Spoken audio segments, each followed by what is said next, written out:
Bonjour, film lovers! Did you know that you can subscribe to us on iTunes, Spotify, and Stitcher Radio? We also have a website, realnerdspodcast.com, where you can find cool articles and other ways to listen to the podcast. You can also follow us on social, Facebook at Real Nerds Podcast, and Twitter and Instagram at Real Nerds.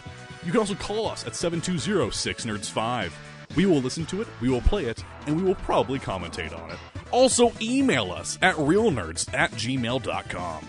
Anyway, enjoy the episode. Hi, this is Georges Genti, and you are listening to Real Nerds Podcasts.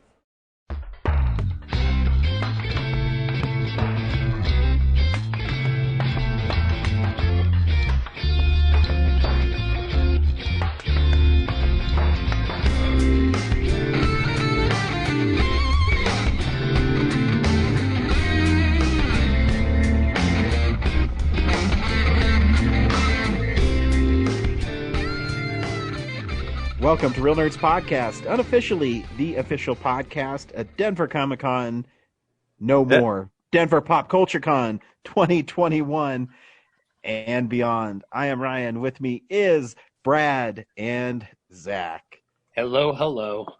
Every week on Real Nerds Podcast, we try to see a new movie and podcast our experience to the world. This week we saw On the Rocks with Rashida Jones and Bill Murray, directed by Sofia Coppola. Yeah. So stay tuned to that movie. We'll tell you if you should see the film or not, play the trailer, and then spoil the film. We also talk about movies that are coming out on Blu-ray, movie news, and also movies we've been watching. Our reoccurring segment we have at the top of the show, though, is Brad going around town. Hey, film buddies, follow me around Denver.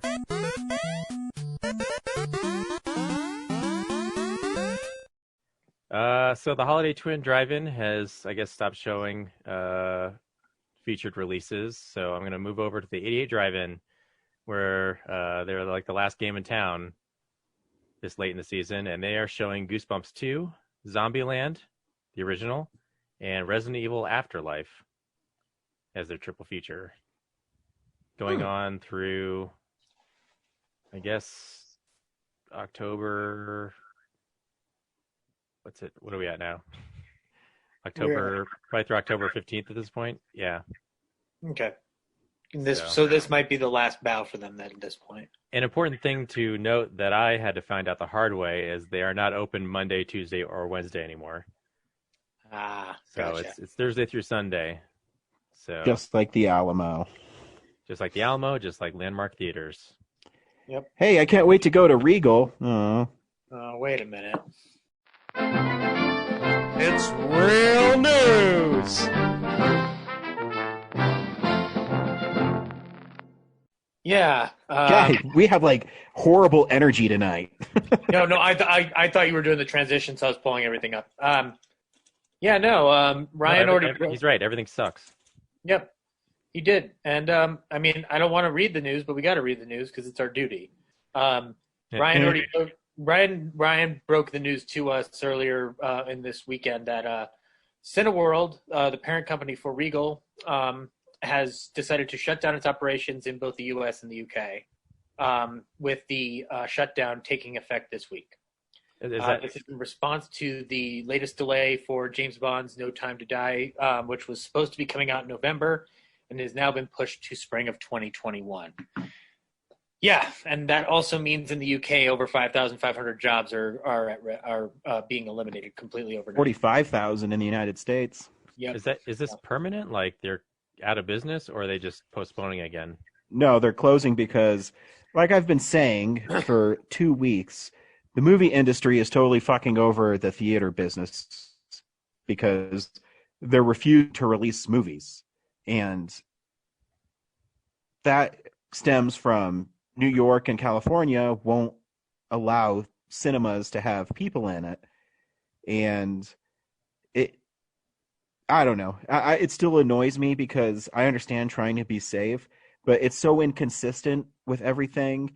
I mean, you can go to bowling alleys, you can go to church, you can go to Walmart, you can go to Sam's Club. You can do all this stuff, but you can't go see a movie. At this point, I think it's deliberate. Like they're trying to force people to adopt streaming entirely.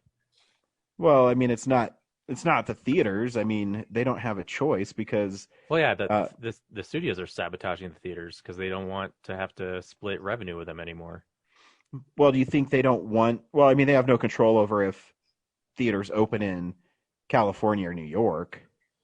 No. But no, I agree too. I think it's they're trying harder and harder to make sure that streaming is the way to go, and you still can't replicate the movie going experience. You know, I went and saw Raiders a couple weeks ago, and when you're there in the sound design, I mean, I don't mind watching at home. It's still fun, but going to a theater and hearing the actual sound design, you know, an indie lighting, the big Nazi on the tarmac and the planes going in circles and each punch like vibrates the theater.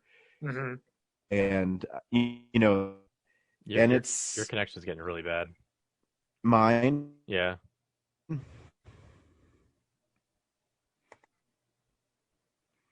So, yeah, so it's just there's something that's missing, and it's sad, man. I get this pandemic thing, and you know we need to be safe, but at the same time, it gets to a point where it just gets so freaking aggravating. Yeah, I mean, Cineworld's being essentially, as you already pointed out, they're being kind of their hands being forced when they're losing up to 1.6 in revenue during the first half of this year. They're already in a tricky position. Whether or not they reopen is entirely dependent on studios either sticking to release dates or meeting with them and discussing the issue. And that's what I mean. Now it's not. I mean, just now. I mean, the Batman got delayed over a year. So, which is part of another chunk of release dates that have been shifted too. But what I've been saying is it's no longer when a movie's coming out. It's when is it going to be delayed, because they just don't help. They're not helping the situation. I read an interview with I forget his name, but he's in charge of like the lobbyist part of the movie industry, and you know he said that if they allow theaters to open in LA and New York, that studios have told him that they might move movies back into 2020. I don't know. Right. And there's a multitude of factors on states getting their numbers down, but also just taking whatever chances that we've taken out here when our numbers are down. I don't know the numbers out in LA and New York, so I cannot comment on it. But we were able to reopen because we had reached a certain level to where we could give it a shot. And I mean, I've been inside a Regal theater since the reopening, and it was pretty much dead to begin with anyway. But that was for like tenant opening night. I don't know how many people were even planning to go that particular night. But I haven't been back to it since. But that South Glen theater, like when it goes dark, I don't want to see it go dark again. I also don't want people to feel unsafe. But as you said, like there's no consistency of what's. But when is it people feel safe and the fear that's being driven by stuff out of their control? Right. Because I mean, if you're wearing a mask, if you're social distancing, it shouldn't be an issue. But there's no clear answers. No one gives a clear answer. Everybody's confused on what's happening. And so if you're told repeatedly that it's not safe to go there by sites like Slash Film and people that are supposed to be, you know, in the movies, help bring movies together, you know, they're part of to blame. You're not sending a clear message. You're not sending people why it's safe. I still don't get why you can have 35,000 people at a football game, but you can't have 30 people in a movie theater. The sports industry has better lobbyists. Well, yeah, and it that's what I mean. That's where it's aggravating with this whole thing. And you're talking to some. I mean, I had COVID, and it sucks. But at the end of the day, it's what are we gonna? I don't know. I just get frustrated, and every time I read it, like, I mean, the reason, you know, the Batman's delayed is because now the movies they're filming that they're supposed to put in 2021, they can't because now they have too many movies from 2020 that they've pushed to 2021. Right. So now there's no more room on the calendar, and I'm just waiting for the shoe to drop for my fucking Spider-Man movie. There's there's some news about that Spider-Man movie we'll talk about in a second, but I was gonna point out that the fact is that when they keep pushing the release dates, that also sends another message of uncertainty to people who might be interested in going to the theater. I've said before that going to the theater at this point now is it's your prerogative and your comfort level, obviously, but it doesn't help when the delays keep happening. It's one more way the studios are sending mixed messages that they don't even know how to get together. But I would counter back, Zach, is so here's the thing with this virus. It's here. You can get it from, you work in a place, Zach, that sees how many people go into your supermarket a day? Over 1,000, I would say at least. Thousands, right? Yeah. So I know what you're saying. I totally get it. So people are safe to go to a grocery store where thousands of people have touched thousands of products, but you can't.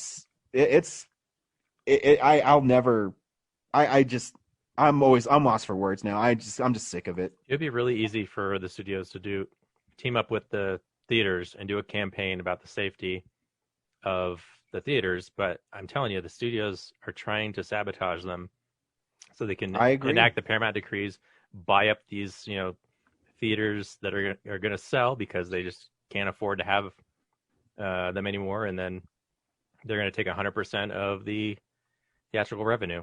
Like, that's why they're not helping them. That's why Universal and AMC got into the spiff that they did earlier in the year.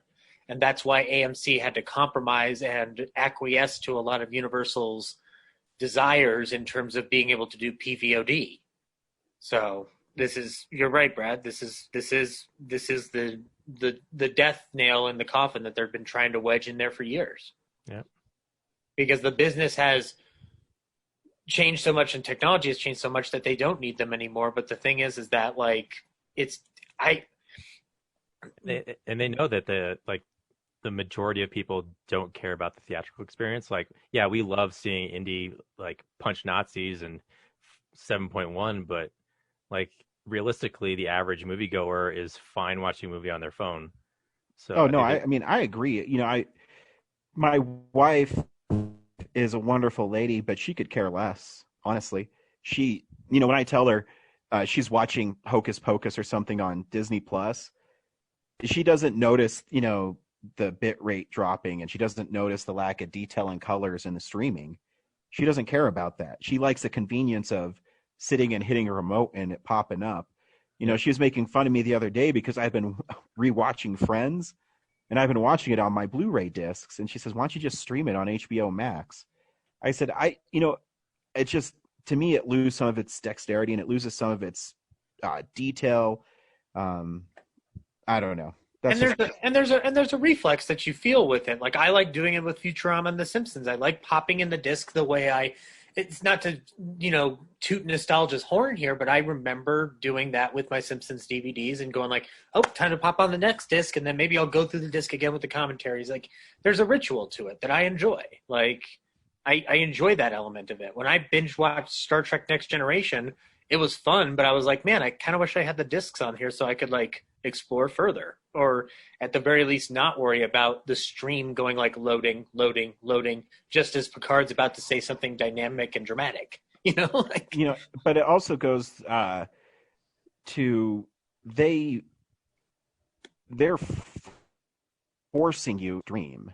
They're forced, just like music, they're forcing you to get Spotify.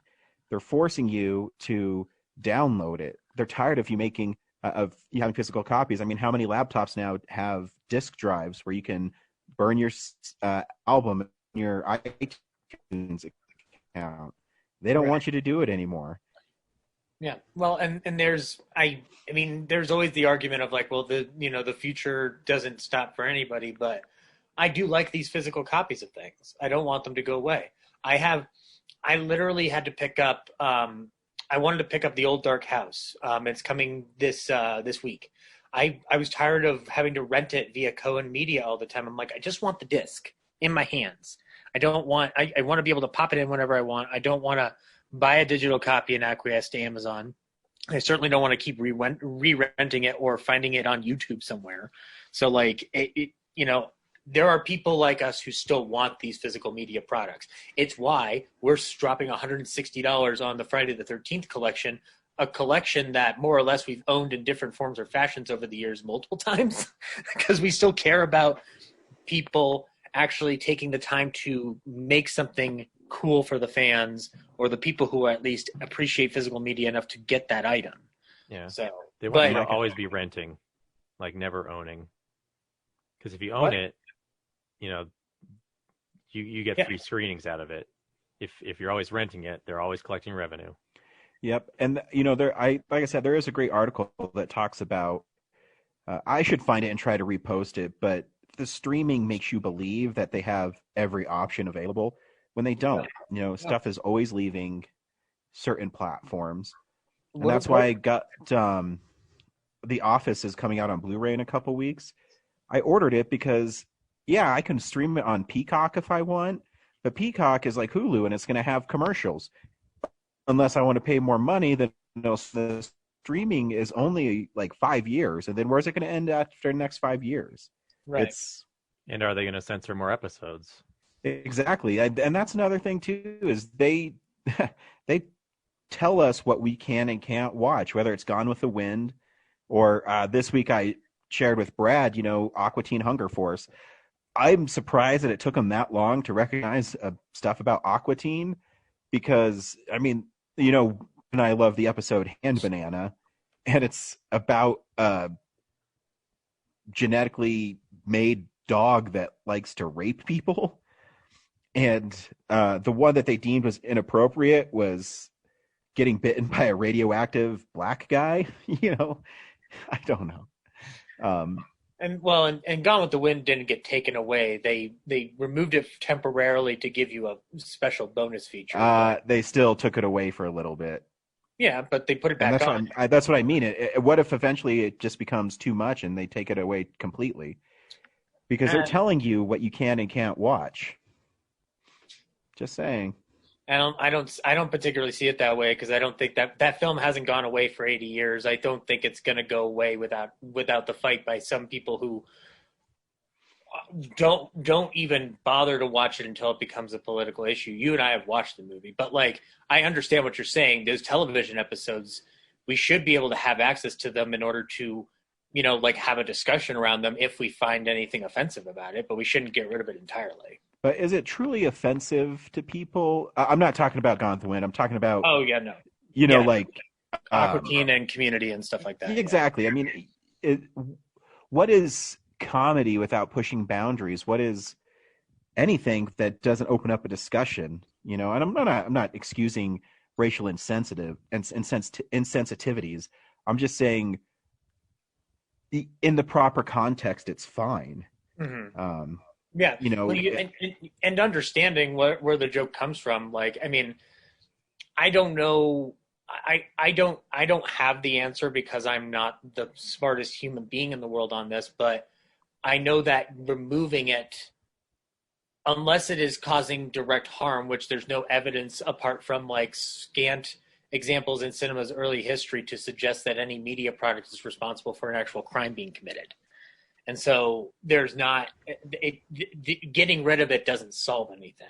Yeah. Hey, Brad, you might remember better than me. Am I remembering that right? It's like Shake gets bitten by a radioactive, African-American dude, right?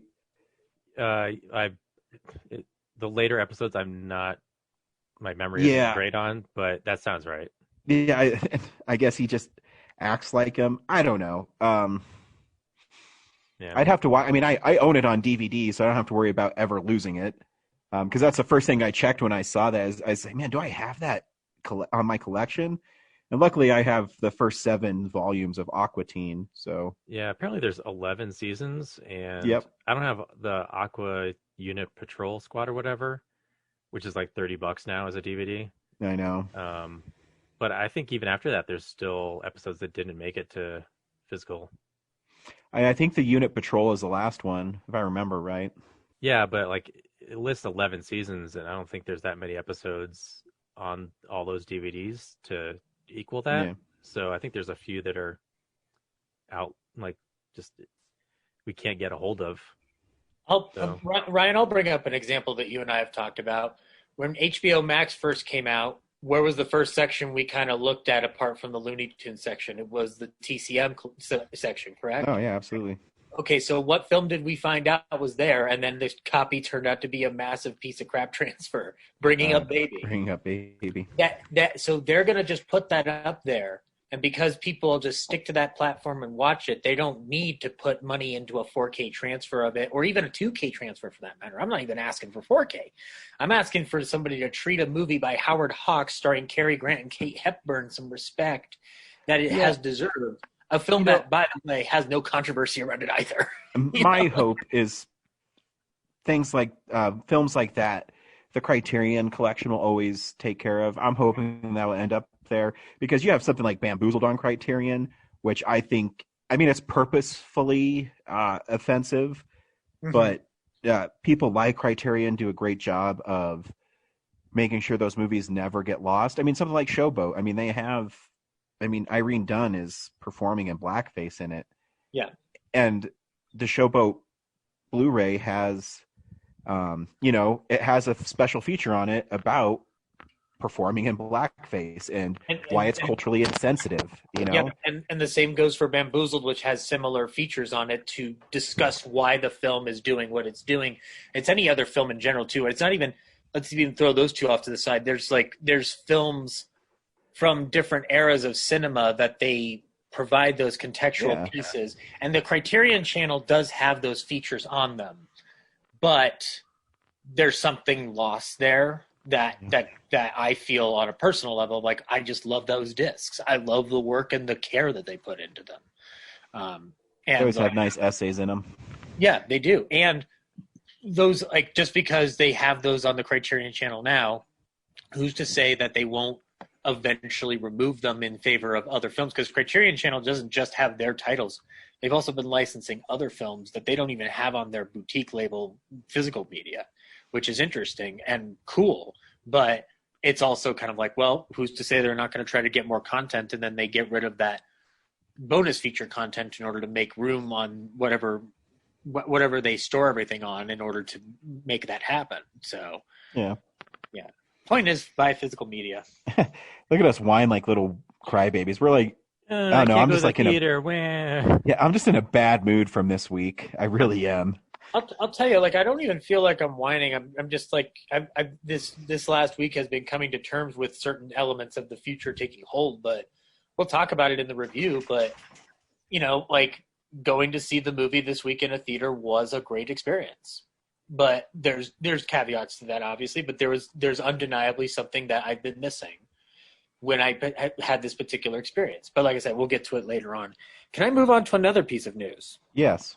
Okay, so we all know that I covered a certain director years ago before I started doing Shamley.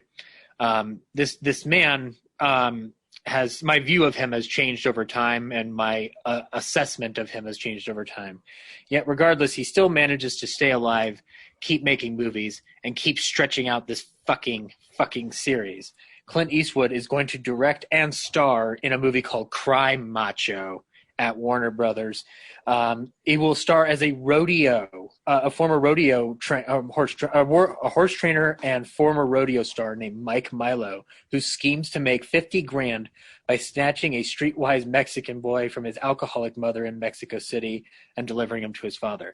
Guys, I'm going to make an address to Clint Eastwood directly.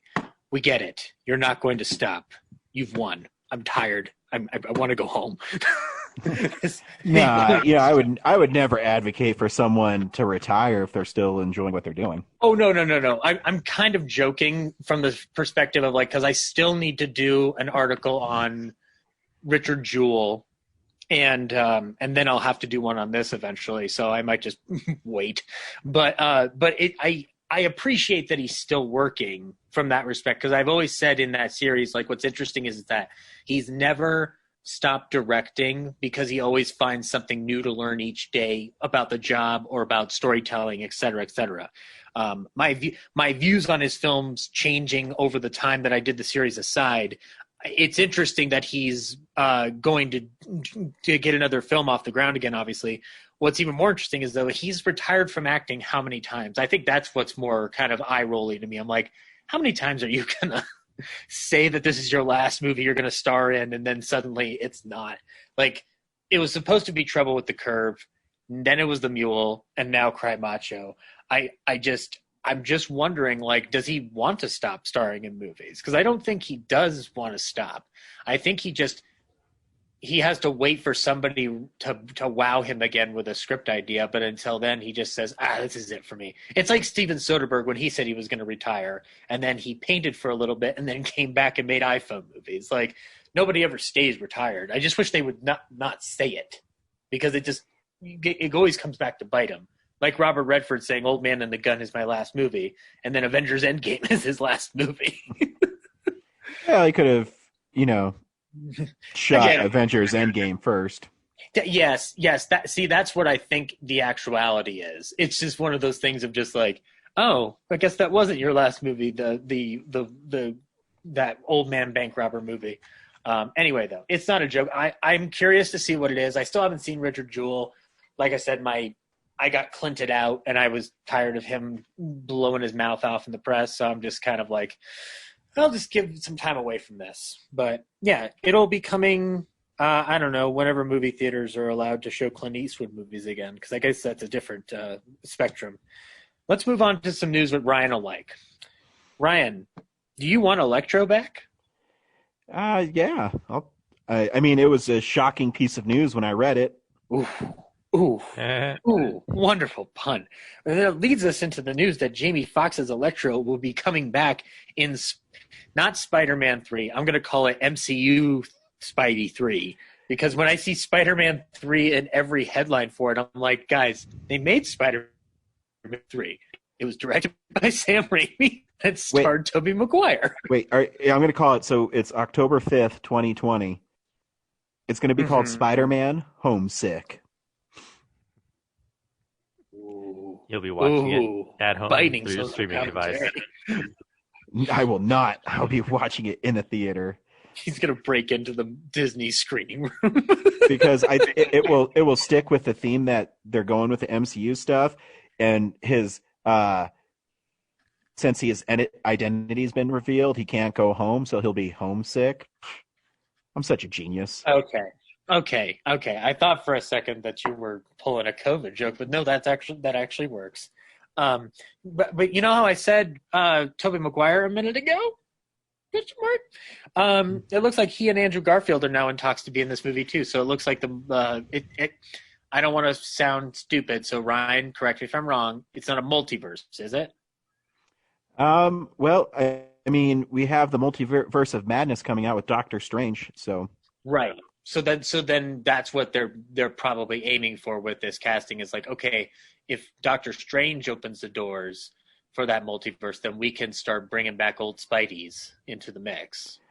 I mean, I think it's a really cool idea. I think if I tweeted about it and I posted it. I actually do think they're going to do this. This is what I thought after the Electro news is Tom Holland's Spider-Man's going to recruit the other Spider-Men to fight the Sinister Six. Ooh. So then that's how Sony gets their Sinister Six movie and MCU still gets to keep Spidey. So who are the other three Spider-Men he needs to recruit? No, you just need 3. They can take on the 6 bad guys. So 2 bad guys for each Spider-Man?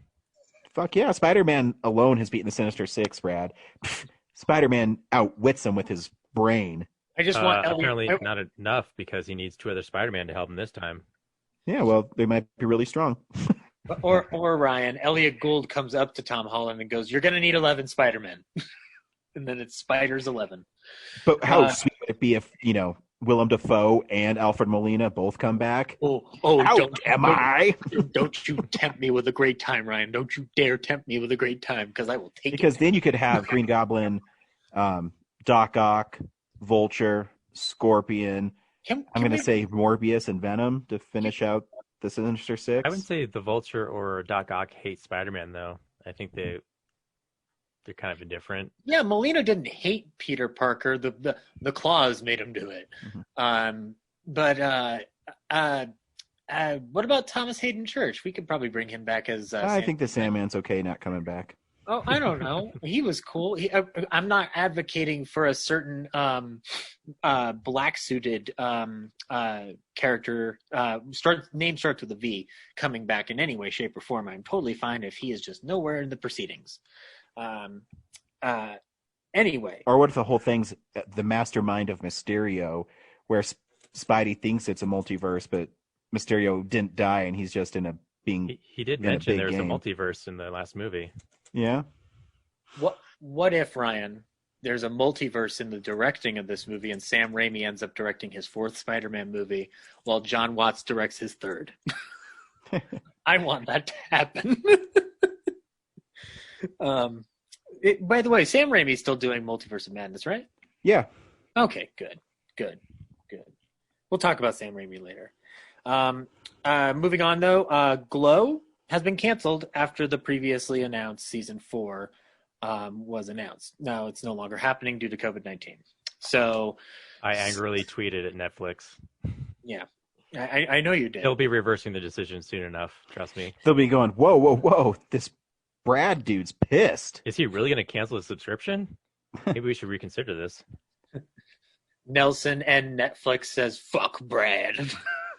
No, it's like that and like, I guess Stranger Things are like the only things I line up, time for on Netflix. Everything else is just like, I guess I'll fill space with this.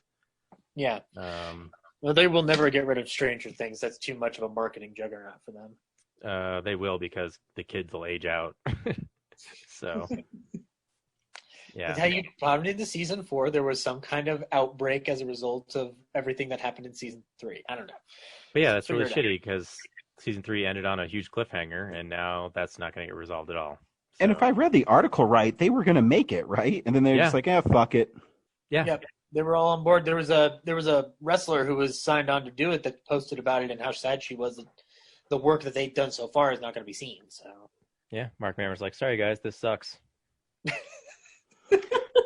I liked his tweet because it was just pretty frank. But, since, a lot of things are shooting right now, why is it so hard to shoot Glow? I don't know.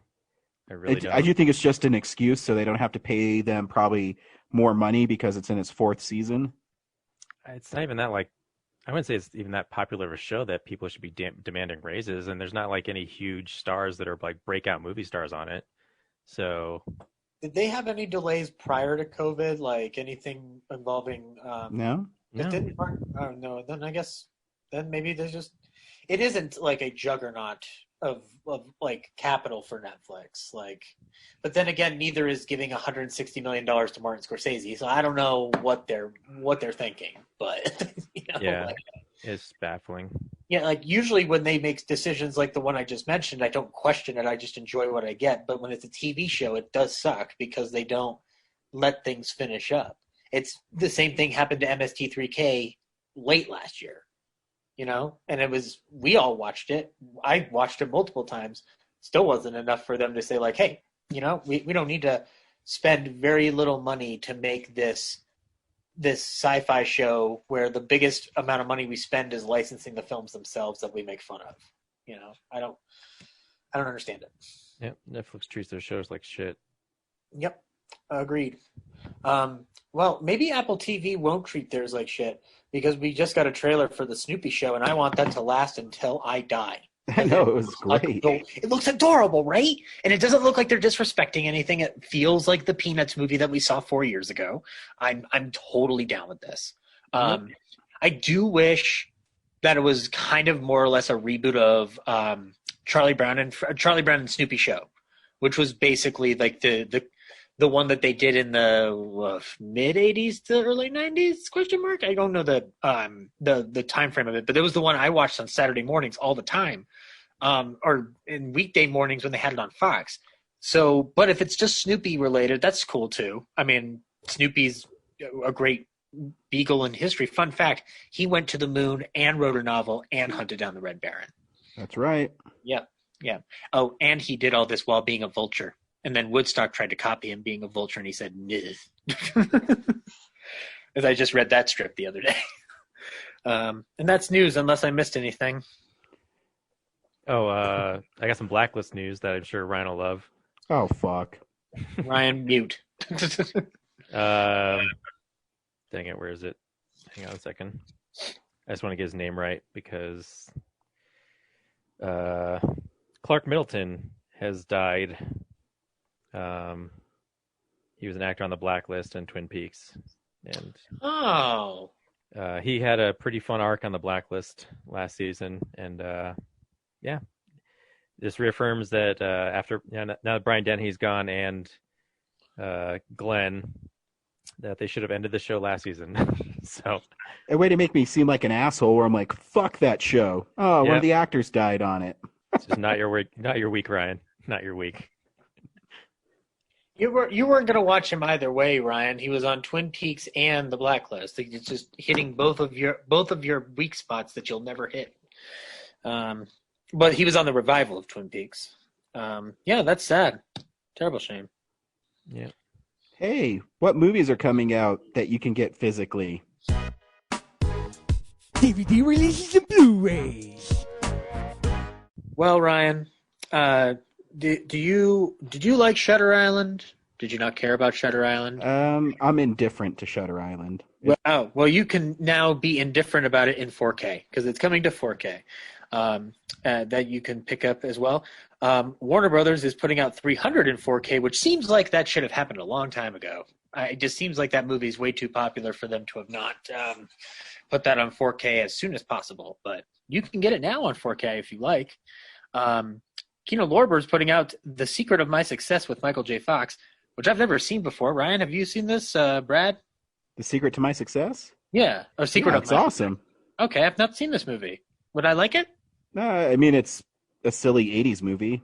Oh, okay, well then I'm on board. When I say like awesome, I mean it's fun. It's not game-changing. It's not The reason why I haven't heard that one. The reason he can't sell it to me is because it's not Orson Welles in black and white. Yes. It's currently streaming on Prime, I think, or Hulu. I'll have to check it out. Kino Lorber is also putting out another Michael J. Fox movie called The Hard Way, which co-stars a jackass. And you can pick that up if you want. I watched that streaming a while ago. It's pretty bad. Yeah, I'm good not spending my money on that for multiple reasons. Criterion's putting out a movie called Pierre Le Fou, which I only bring up because I remember being recommended that film in film school. So if my old film school teacher's listening, I still haven't watched it yet. Maybe I will this time. They pronounce it Le Fou? Pierre Le Fou, F-O-U. Huh. In Cowboy Bebop, there's a similar character. There's a character with that name called Pierrot Le Fou. Yeah, it's a Jean-Luc Godard film, so that might also be why I haven't seen it because I haven't been deep into Godard. Warner Archive is putting out Drop Dead Gorgeous on Blu-ray, which I think this is the first time this movie's been out on Blu-ray. So if you want to pick it up, you're more than welcome to. This is a movie that I keep getting told is amazing, and I still haven't seen it yet. It's okay. Okay, right on. Well, then I'll definitely have to check it out. Battlefield Earth looks like it's getting a Blu-ray release. Feels like that should have happened also just for the sake of people having something to, like prop up their coffee table when it feels like it's too short on one leg. But yeah, if you want to watch that garbage, sure. I will not judge you. Curse of the Undead. You are, though. I kind of am because we all know what Battlefield Earth is for multiple reasons. Curse of the Undead from 1959 is coming out to Kino Lorber. It features a man on a horse with a cape strewing about in the wind and a woman looking scared. So Curse of the Undead. Seek it out if you would like. I think pretty sure I'm going to get that when Kino Lorber does their, $5.99 Blu-ray sale. Mm-hmm. Because I love the cover art of a vampire riding a horse. Yep. So I've never heard about this film, Ryan, but now I'm interested as well. I might just go get it now. It's a B-grade Western with a twist. Mysterious gunslinger for hire Drake Roby is really a vampire. and it's up to Preacher Dan to save the town and his girlfriend Dolores Carter. Ooh, Ryan, I think I'm just gonna get this blind buy. This sounds like fun. Western vampires. Star Trek Picard Season 1 is coming to Blu-ray, and it looks like it's got a nice little steelbook coming out there. Yeah, I like the cover art for it. Yeah, looks cool. I still haven't watched Picard, so maybe I just won't indulge CBS All Access and just buy it on Blu-ray. Let's see. Jaws 4K already came out, so I don't know why that's on here. I think that's because it's not the one that has like the book with it. Oh, so this one's just the standard one. Okay, well, you can get a regular copy of the Jaws 4K if you so wish. Meh, I have the really sweet blue steelbook. Nice. A movie called The Tax Collector, which had come out earlier this year and stars Bobby Soto and Shia LaBeouf, unwisely donning brownface. It's coming to 4K if you want to check that out. I have not seen the movie. It doesn't look like something I'd be interested in. History of Horror, Eli Roth's History of Horror Season 1 is coming to Blu-ray, courtesy of AMC Blu-ray. I actually want to pick that up because I like the series a lot. Yeah. I know I can stream it on Shudder whenever I want, but I'd love a physical copy of it. So, just saying, physical copies are cool. And then it looks like there's actually a Star Trek 10 movie Blu-ray and digital pack that you can pick up. It's like a slim jewel case that'll probably contain it just contains the 10 movies. So if you don't have a Star Trek collection and you need something on the quick and cheap, this is probably going to be your best bet. And then Flicker Alley is putting out Chicago from 1927. This is a silent film. It's one of the original adaptations of the Roxy Hart story. So if you want to check that out, you may do that. And then last but not least, guys, did you know that Valley Girl got remade? Of course you didn't. Nobody did. But the remake's already out on Blu-ray, so you can check out the remake of Valley Girl, or you can watch the original one, which is pretty great. And that is Blu-rays. There's one more thing. What is it? It's not really for this week, but in general, there's a new cut of The Godfather coming straight to Blu-ray. Is it 500 hours long? Sorry, I meant The Godfather Part 3. It's that's right. Yeah. It's Francis Ford Coppola's definitive vision of the death of Michael Corleone. Does he call it the death of Michael Corleone? Sort of. It's The Godfather Coda, the death of Michael Corleone. Okay, that's fine. I'll accept that. I have the restorations that they put out not too long ago. Which I think you have too, Brad? Question mark. But anyway, yeah. I'm curious. I mean, I don't really like that movie to begin with that much, so I don't know what's going to impress me any further. But I don't know what else you would do with it to make it better. I feel like it's unfortunately make it longer because it's definitely got the longest title ever. Officially, it's Mario Puzo's The Godfather Coda. The death of Michael Corleone. I think Francis Ford Coppola just wanted to suck it to Disney's Marvel's The Avengers. Yeah. Going for a record. But yeah, that's and also we're getting some 4Ks from Scream Factory coming on our way soon. One of them's They Live, and the other one is Army of Darkness, as we found out, Mr. Ryan. Yeah. So yeah, it's that's pretty damn cool. I was actually going to ask you, is that steelbook of Evil Dead 1 and 2 completely sold out now at this point? I didn't see it when I was there this week, so maybe. All right, because I couldn't find it either when I went to pick up my Halloween 4K, which is like the 5th copy of that movie that I own now. I'm on my way to becoming a new Ryan, where it's just like anytime there's one piece of Halloween merch, I'm there.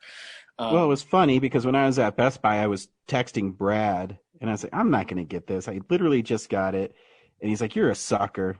You're a fucking idiot if you don't get it. It's going to sell out. I was like, no, and then I just got it. Yeah, and that's when you texted me, and you're just like, I caved. But did you know that the Halloween one came out too? And I'm like, at $20? Fine. No, the Halloween one was really nice too. That's super nice. I don't necessarily love the clear slipcover thing, only because it was kind of a bitch to get out of the sleeve at first. But it's fine now. Fuck, whine some more. You know what? I can let that. Wah. Anyway, yeah. People are dying of COVID, and you're like, DVD sleeve too tough. I know. It's what happens when I lost all my gains, bro. I can't pull the sleeves off of Blu-rays anymore. Definitely might get a plastic cut. Yeah. I'll tell you what, though, Brad. You know you're worried about pre-ordering them and getting them shipped to you and then getting damaged. I think the Halloween one I got was bent out of shape. I had to fix it because it was like it came on the shelf, like looked like it was like slid off to one side, so I had to like reposition it. Was it the last one? It was the last one, yeah. Okay. Yeah. So, but anyway, it works fine now, but like it was like kind of like out of alignment, which I've had happen before on steelbooks that I picked up. So, anyway, yeah, that's it for Blu-rays. We watch movies throughout the week. So, yeah, this is the stuff we've been watching. Brad, what'd you watch this week? Well, I rewatched The Blacklist, so let's go over that again. Are you fucking with me? Tell me more. Did Red get in a fight? Yeah, I watched a bunch of stuff. I'll start with the TV. So I'm watching The Boys week by week, and apparently last week's episode was the penultimate one for this season, and I'm disturbed because I feel like there's so much more to do in the storyline that they're not going to. I don't see how they're going to be able to do it in the next episode. But the one I just watched, a ton of people's heads exploded on national television, and it's really disturbing. So yeah, I'm anxiously awaiting the resolution to this meandering storyline in a single episode. Yeah, if you're not watching The Boys, you should check it out because it's amazing. I watched a bunch of stuff on streaming, starting with, does anyone remember Stay Tuned? With John Ritter and Pam Dauber. I've never seen this, but I've wanted. Yeah. Because I've heard a bad movie podcast discuss it, and it sounds insane. Yeah, it's definitely insane. Okay. John Ritter is a layabout, and Pam Dauber is his wife, and she's tired of him just watching TV all the time. And then Jeffrey Jones shows up one night to offer him a new cable package, and they get sucked into the television. And basically, he turns out to be the devil, and he is putting people through like shows, and they have to survive existing in these shows. And if they don't, they get killed, and he keeps their soul. And if they survive the shows, they get to escape. And yeah, it is not as entertaining as that premise probably should be. Yeah, it's just kind of blah. Okay. All right. Where is it streaming again? I think I saw it on Prime. Okay. Put it on my list. I saw Wishmaster was on there, and I'm going to finally watch Wishmaster. So yeah, I remember seeing the TV ad as a kid and thinking, oh, that looks like fun. And no, this is just bafflingly. I will give it this, though. Some of the special effects were pretty impressive because when people get sucked into the TV through the satellite and then it doesn't look too cheesy.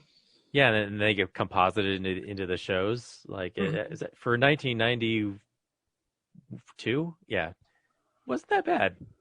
But nice. Overall, it's they go to like the first 3 shows and survive them, and none of it's like funny or tongue in cheek. It's just like they're in danger and they just not haphazardly, but they just happen to get out of it, and then they one up the devil on the last one. And you think they would go through like 20? I kind of you'd be expecting like a UHF level comedy about getting sucked into the television, right?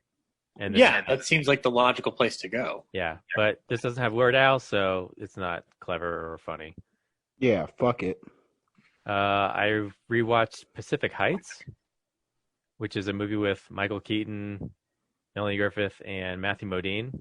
Matthew Modine and Melanie Griffith they buy up a old Victorian in San Francisco and renovate it and rent out the rooms. And along comes Michael Keaton, who's a total fucking asshole, and barricades himself inside one of the apartments, pretends that he's actually rented it, and destroys it, and then tries to swindle the couple into losing the entire property. And I watched it because I remember as a kid my mom was watching it, and the part I saw was Michael Keaton falling back on a rebar sticking out of the floor and impaling him in the chest. And now I know what was behind all that.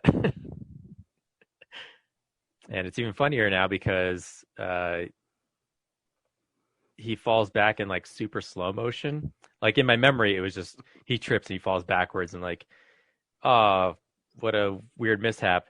But in here, it's like drawn out and it's got like the camera attached to Michael Keaton as it falls, and it Matthew Modine actually grabbed his ankle and held him to the ground because he's reaching up through the floor that's got a hole in it, and Melanie Griffith pushed him, and it's supposed to feel like a Hitchcock style thriller because it's even got like Tippi Hedren in it as this rich widow that Michael Keaton's character is also like swindling. Okay. And so, like with Melanie Griffith and then Tippi Hedren, I feel like the director was going for like, oh, I'm doing my own like Hitchcock thing, but it's not like a great mystery. It's pretty obvious that Michael Keaton's like from a wealthy family, and he's just trying to use all his connections to increase his wealth, I guess. So what you're saying, Brad, is that nobody can do it except for me. Is that what you're saying? I just think that no one's trying, like people are just being derivative of you.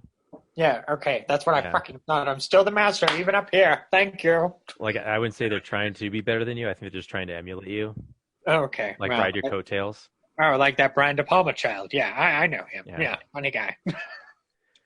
So I gave that 2 stars. I rewatched Mary Shelley's Frankenstein with Kenneth Branagh and Robert De Niro. So that movie's not as bad as I remember it, is it? It's like the parts where Kenneth Branagh gets to be Shakespearean are really great, but the part where it gets to be horror gets really cheesy. Mm-hmm. Like a lot of it's pretty bland, but then he'll have some like really creative like shot composition or camera move.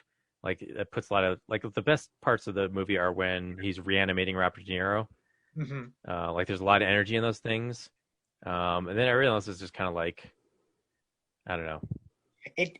The thing that I took away from it when I finally did watch it was that I didn't think it was the dumpster fire that everybody said it was.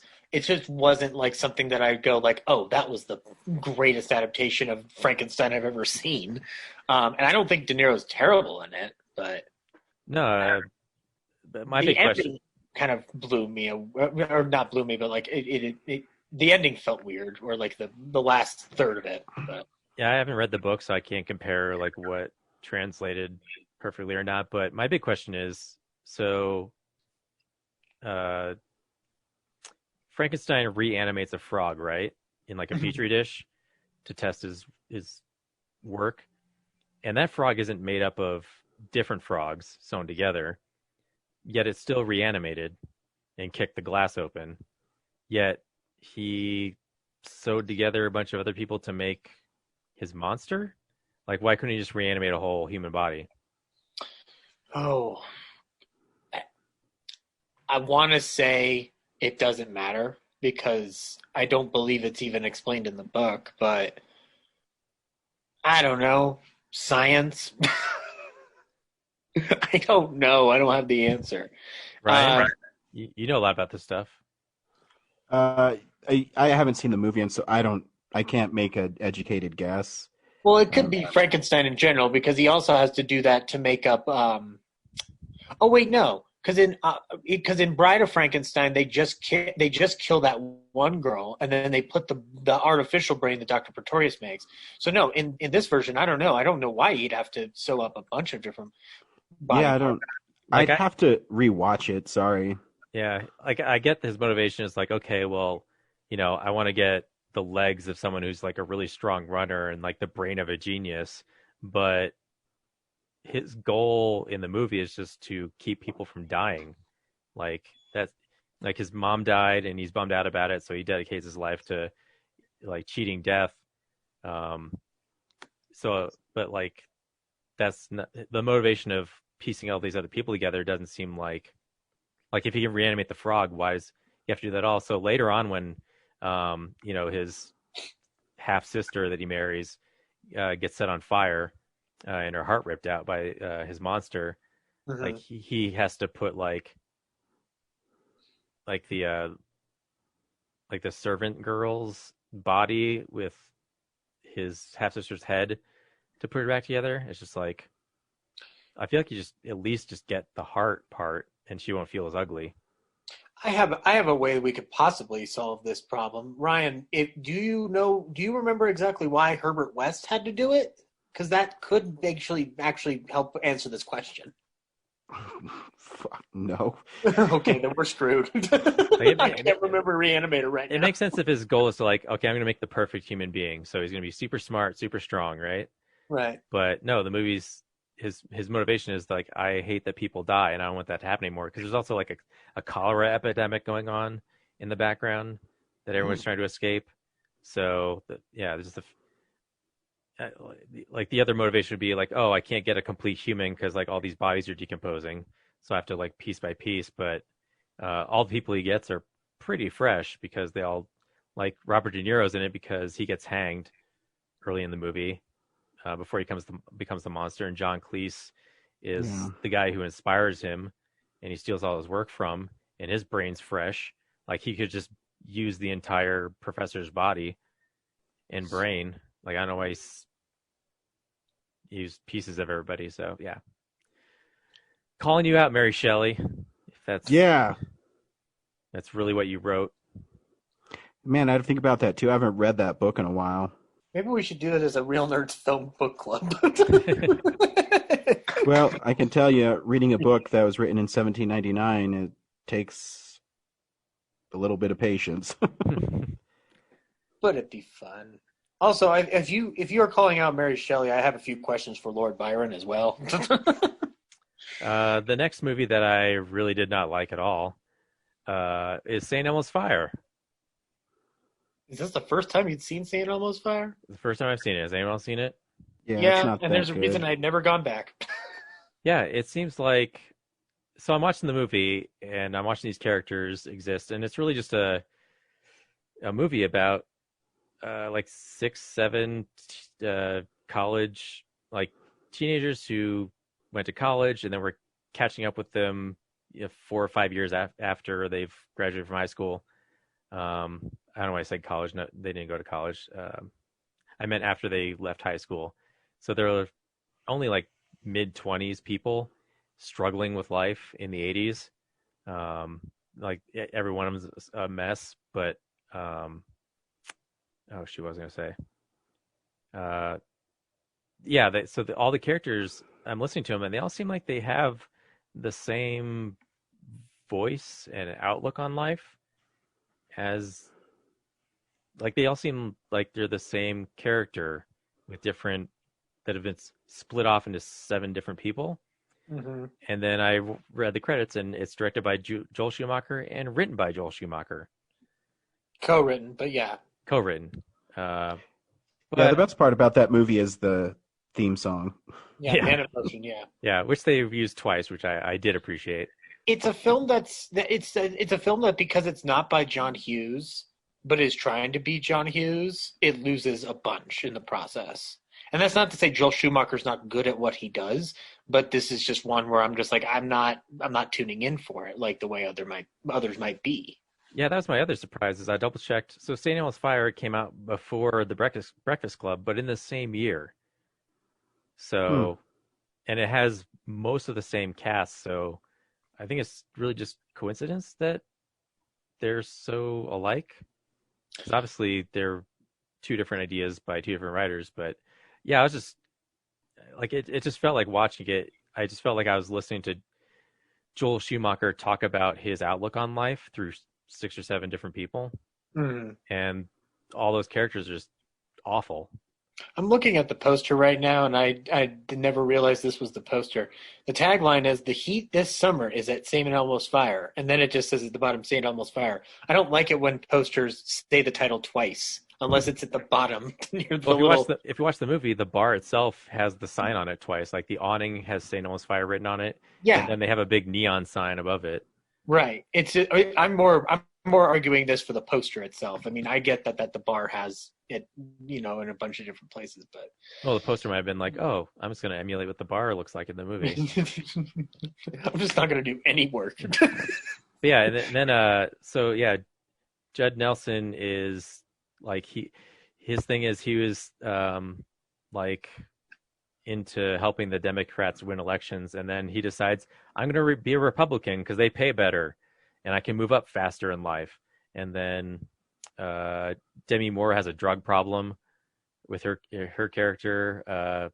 Andrew McCarthy is just that classic struggling writer who is just looking for his muse, like to get inspired. And then the worst part is Emilio Estevez is a fucking creep. He stalks Annie McDowell through the whole movie, and then like the effort he goes to, like he's such an incel when she rejects him over and over and over again about it. He stalks her to a cabin where she's like spending the weekend with this other guy, and then like has to like stay overnight with them and brood the whole time, and then he gets to like have a picture with her at the end before he leaves, and he's like, you know what? This was a successful thing. Like I didn't get the girl, but like I got a picture with her, so all is good. I was a scary creep the rest of the time. Yeah, ew. Yeah, like he gets a job. He gets hired by some rich guy to be his like number one assistant.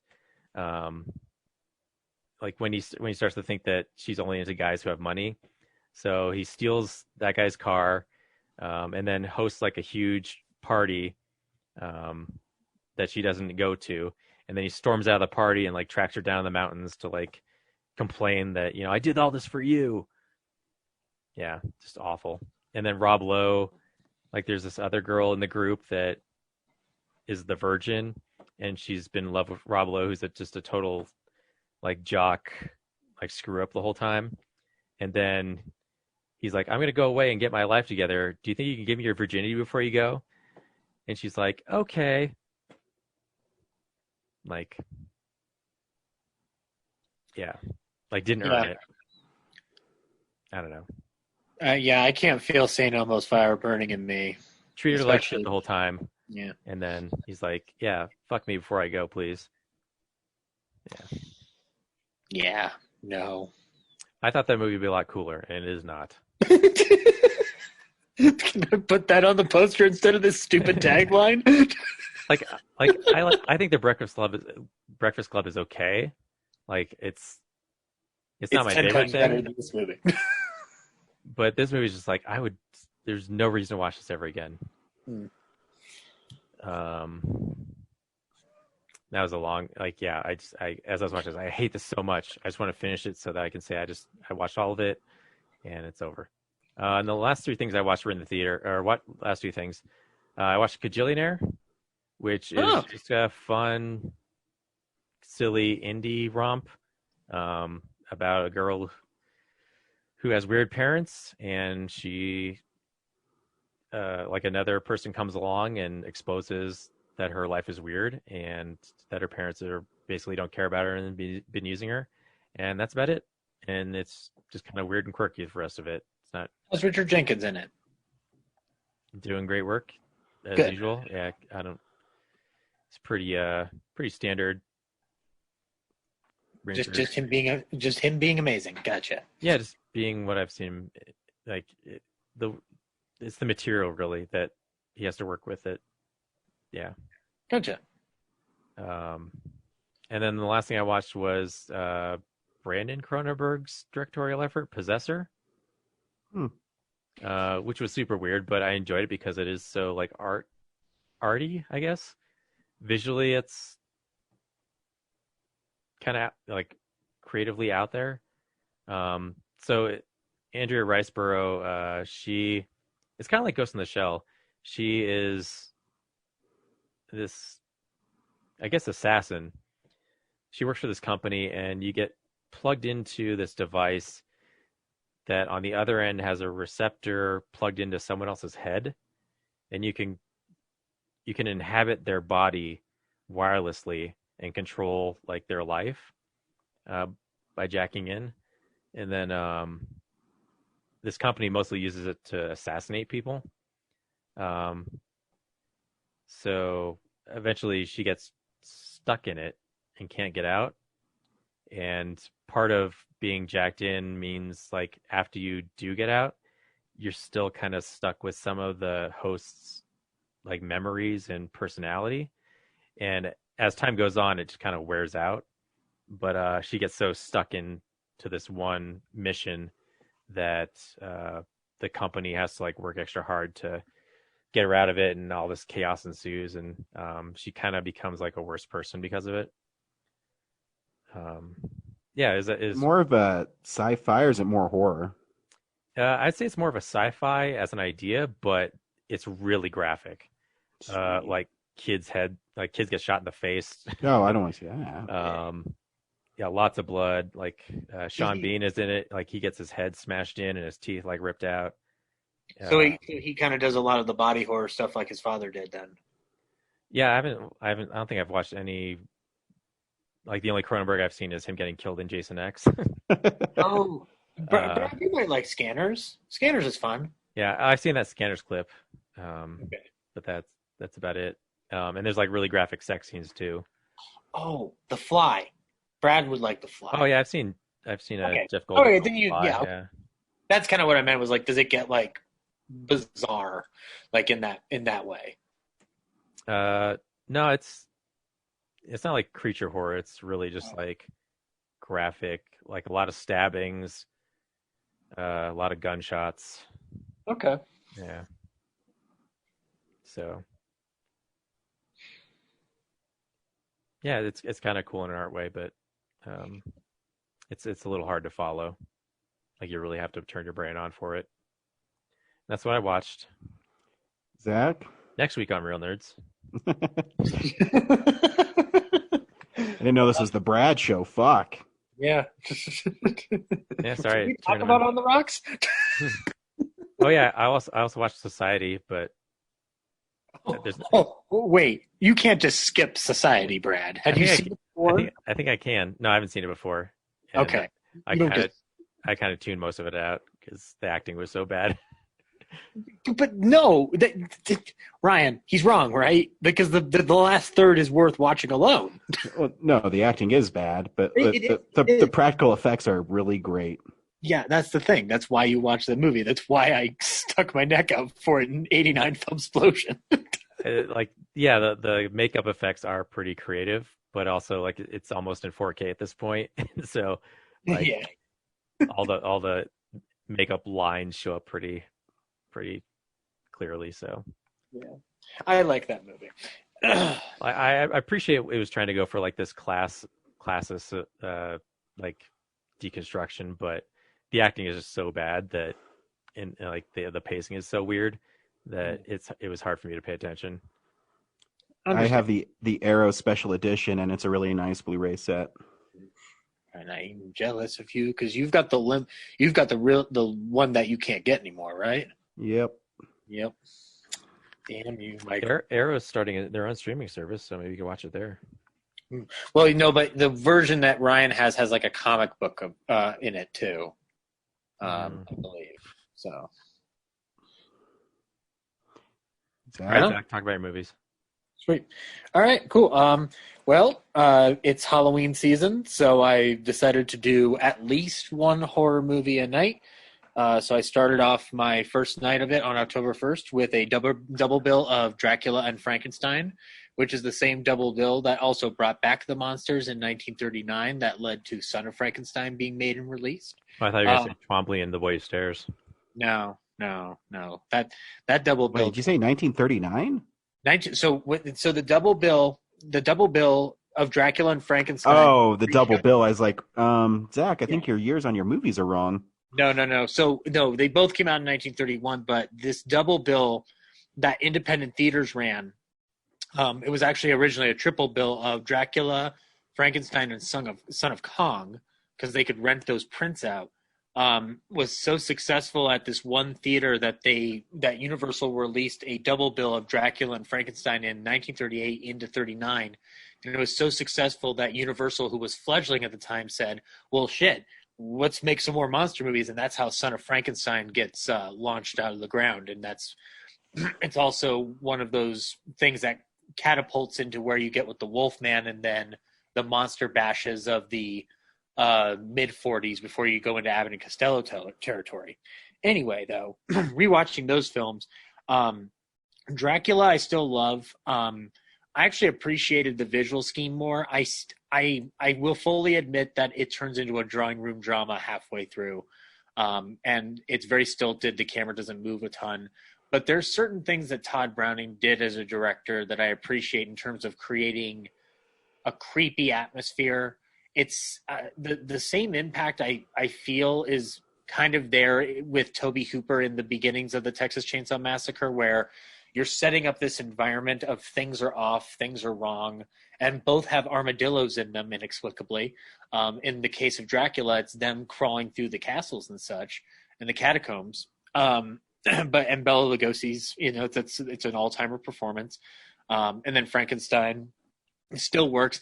It's my least favorite James Whale movie, and that's not saying much because in terms of the horror films James Whale made, each one of them is a masterpiece in its own way because he does The Old Dark House, Invisible Man, and Bride. But Frankenstein seems to be my least favorite one, and I think it's probably because it's the least humorous. But it's still an amazing movie. I forgot how much the camera moves when Maria's father is bringing Maria's body to the Burgomaster, and the way it's blocked is such that, like, as he's moving forward, the party around them during the Frankenstein wedding is just ground to a halt. It's really cool watching it, like, piece by piece. It's really cool how he brings the mood down significantly in that particular section. And just watching Karloff emerge for the first time and just that quick shot of his face, like, I can put myself in the position of a person in 1931 going like, that's the fucking scariest thing I've ever seen. Cause I get it. And then, I rewatched The Black Cat, from 1934 with, Karloff and Lugosi, or should I say Lugosi and Karloff? That's the way you actually build them. If, Ed Wood taught me anything correctly. And Ryan, you've watched The Black Cat, right? Yeah. Yeah, it's pretty astounding how this is like the fourth time I've seen it, and it's still astounding to me how all the themes of that movie got past the censor. It's remarkable. There's incest in that movie. There's satanic worship in that movie. It's bonkers, and it's for a 61-minute movie. It crams a lot of stuff in and does it without missing, without making you feel overwhelmed. And I think it's one of my favorite Karloff performances because he's kind of acting nonchalant through a big majority of it because he has no reason to suspect he'll fail. Like, he has no real actual stress about him. And it's my favorite Lugosi performance apart from maybe Igor, because of the fact that he's basically a good guy in it, and you don't get to see Lugosi play a good guy that often. And he's a cool good guy. I like it. And he gets to skin Boris Karloff alive. Like, it's a wonderful film. And then I rewatched The Bride of Frankenstein on the third night. That movie still rocks. I'm an Una O'Connor fan, and so I love every moment that she says anything in that movie. And Ernest Thesiger as Dr. Pretorius is an all-time great little villain there that you kind of create in order to continue the story of Frankenstein while not having to draw too much off of Shelley's work beyond the fact of we're making a bride. And then I switched up my gears and did the Evil Dead trilogy last night, all three films in one sitting.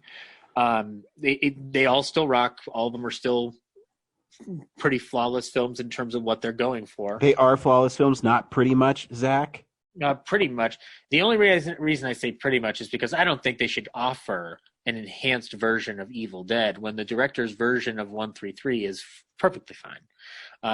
But no, I hadn't rewatched Evil Dead 2 in a while, and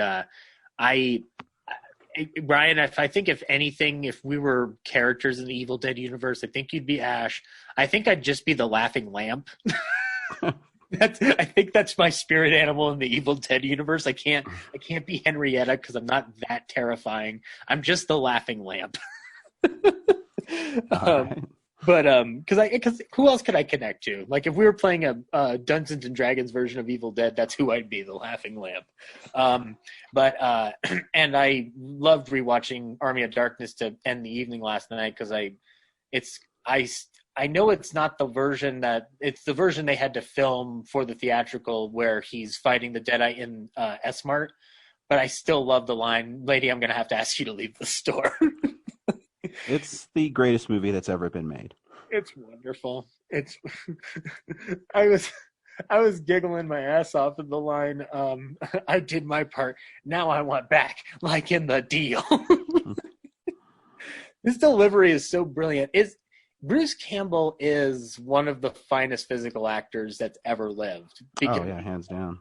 Just the scene in the kitchen in Evil Dead 2 alone proves that. And I really liked rewatching the first Evil Dead a lot because of the fact that it is very much just a straight up horror movie. Like that's what it's doing. And it seems like the violence gets less and less gross with each film. Like, because you were able to show Army of Darkness to Kellen, right, Ryan? Yeah, he loved it. Yeah, but it doesn't have like a ton of blood in it. Like, no, I don't. For me, the blood is whatever. It's how frightening is it for him. Mm-hmm. And that movie, I mean, I guess there's a couple parts that are a little scary, but not evil, but not the Evil Dead level. Yeah, I would never show him Evil Dead or Evil Dead 2 or The Evil Dead. Right. No, it's like that. Those are films he comes to later on in his life. Yeah, Army of Darkness is okay. Yeah, no, it's fine. It's a Ray Harryhausen movie. That's what it is. Like, so yeah, no, those were a lot of fun. I think I still haven't watched season 3 of Ash vs. Evil Dead, so I need to sit down and do that. Should. Maybe this month will be the best time to do it. And then I rewatched Supernatural with Carol Lombard with the Attaboy Clarence Secret History of Hollywood Film Club, which was a blast. It was cool. We got to all watch the film and chat about it and comment on it. It's basically my review from the last time I watched it still stands. Like it's a solid little like cheesy thriller from its era. I like Carol Lombard in it a lot because she's not doing slapstick or screwball. I'm sorry. She's doing something a little bit more sinister, a little bit more edgy. And also like there's so many tin cups that get crushed in that movie because that's one of the indicators that the person who then ends up possessing Carol Lombard is super strong with her grip because she strangled several men and that's why she's being sent to the chair. But just seeing all those cups getting crushed, it was disheartening. I was like, those poor tin cups. And then the last thing that I watched before any of this was I watched the Challenger documentary, Challenger: The Final Flight, on Netflix. It's very good. So Ryan pretty much covered it on I think it was 2 weeks ago, roughly. But starting off the episode the way they did, I was super taken into Depression Town almost immediately because it got me crying, and I don't think I stopped crying until the thing was over. Like all the episodes were over.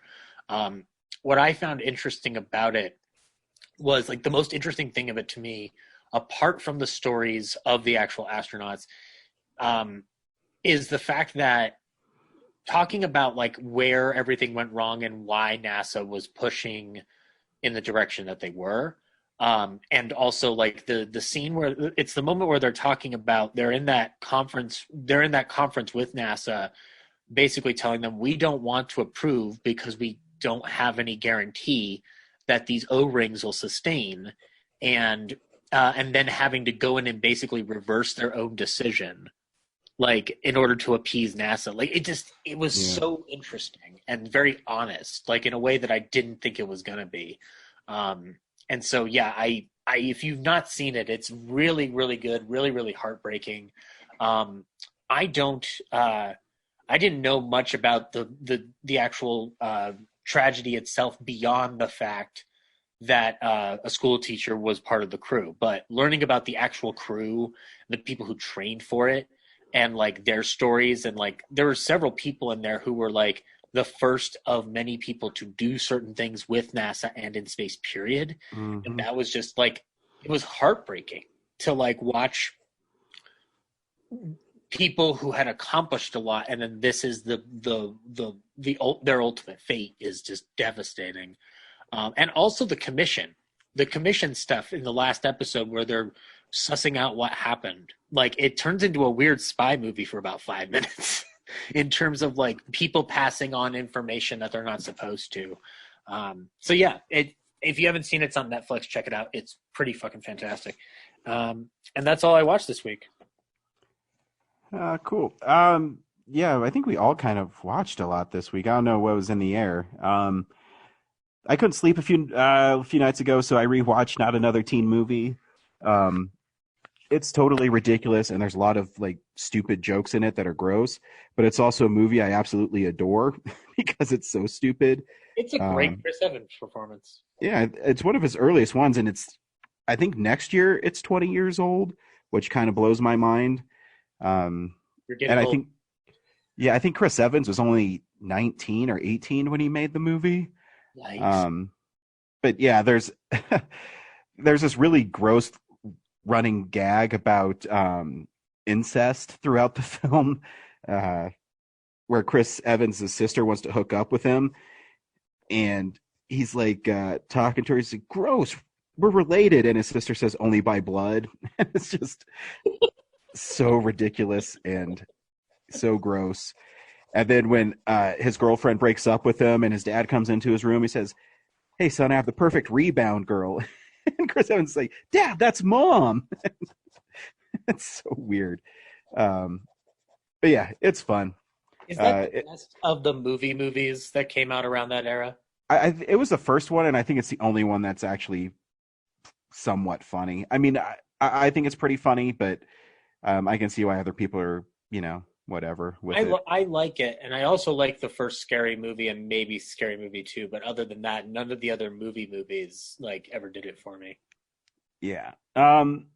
So for Blueberried, which the review should be coming soon, I watched Buffy season 8, the motion comic. It's the first 19 issues from season 8, which was the relaunch of basically the Buffy universe with Joss Whedon and friend of the podcast, Georges Genti.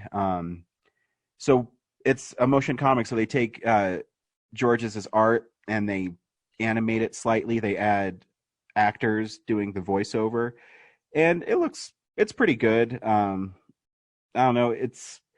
They kind of recolor some of the pages and they make it a little brighter. I don't know if people watching it are as familiar with the art as I am. So that was maybe the only thing that I thought was just okay. But it's kind of a cool thing that exists that I don't know how many motion comic Blu-rays there actually are, but that it's the first 19 issues, and each issue is about 12 minutes long. So it's a pretty hefty DVD or Blu-ray. It's fun. The only comic I remember was the Watchmen one for the movie with the Black Freighter, I think it was. Yeah, so it's kind of the same thing. And that Blu-ray, I can't think DVD. That the Blu-ray isn't in production anymore, so it's kind of hard to find now. So I should hopefully post that soon. Again, I'm working on so many articles right now. If you've visited our website, realnerdspodcast.com, you've been seeing I've been slowly trickling them out. So make sure you visit our website. I watched this film on Netflix called American Murderer, which is the murder of Shanann Watts that was in Colorado. The husband killed her and her 2 daughters. And it's a really interesting documentary. That's the guy who stuffed them in the oil drum or whatever? Yeah. Oh, God. And it's they use raw footage, so there's no narration. They used the victim. She posts a lot of videos on Facebook, so she's basically narrating the film and how it all unravels, and it's really heartbreaking and sad when you see these poor women that were, well, this one woman and these 2 little girls that were needlessly killed.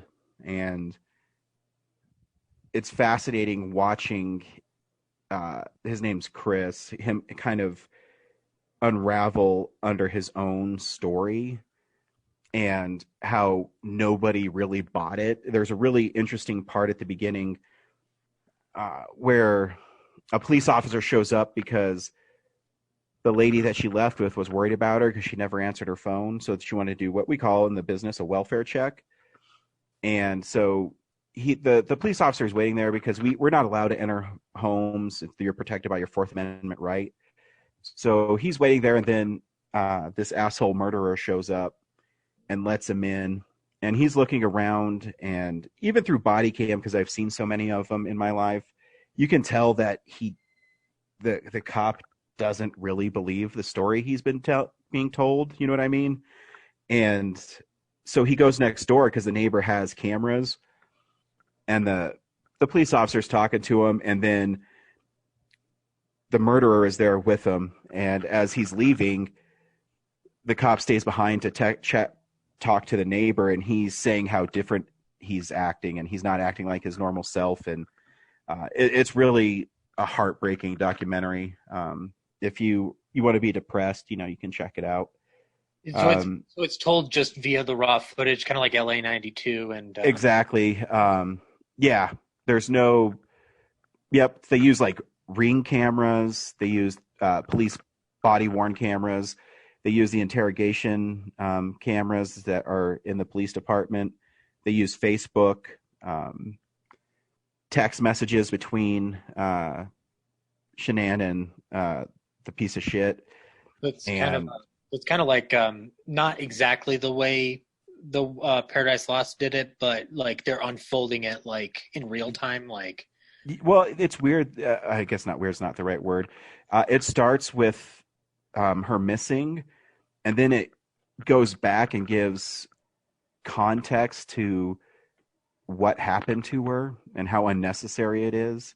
Because at the end of the day, it's I don't know how well you guys know the story. It's not. This is well known. He killed his family to like be with his mistress, right? Exactly. Yeah. And so they basically unravel how that happened, and you actually feel bad for this lady that he was seeing because she was brought in to be questioned as well, and she's telling him, she said he told me that he was leaving her, and she said I thought he already left her. And it's basically at the end of the day, this dude's a piece of shit. He lies to everybody, and because he didn't want his wife and his wife was pregnant with her 3rd kid. He didn't want them ruining his new relationship with this girl, so he killed all of them. And, the saddest part in the whole documentary is that piece of shit is confessing, and he's telling how he murdered his whole family. And he buried his wife, like not like just maybe 50 yards from the oil drums. And when he killed his first daughter, he said the only thing she said was "Daddy, no." And you're like, really, dude? What a fucking piece of shit.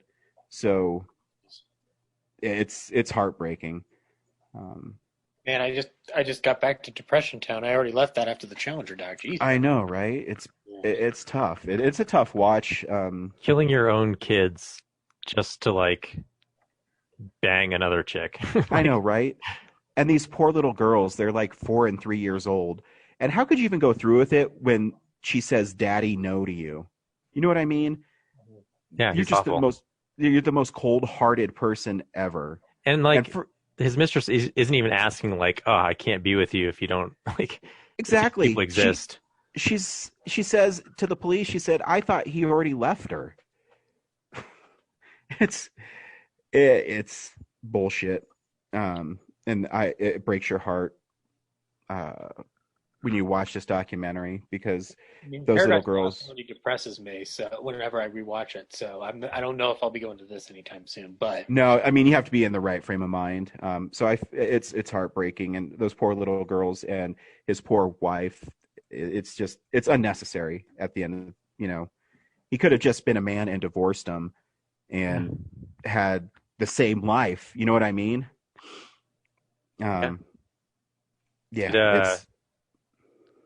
Did he obviously he got convicted, but like he has no chance of parole, right? No. So like the California rapist murderer guy that Patton Oswalt's widower helped find, our widow.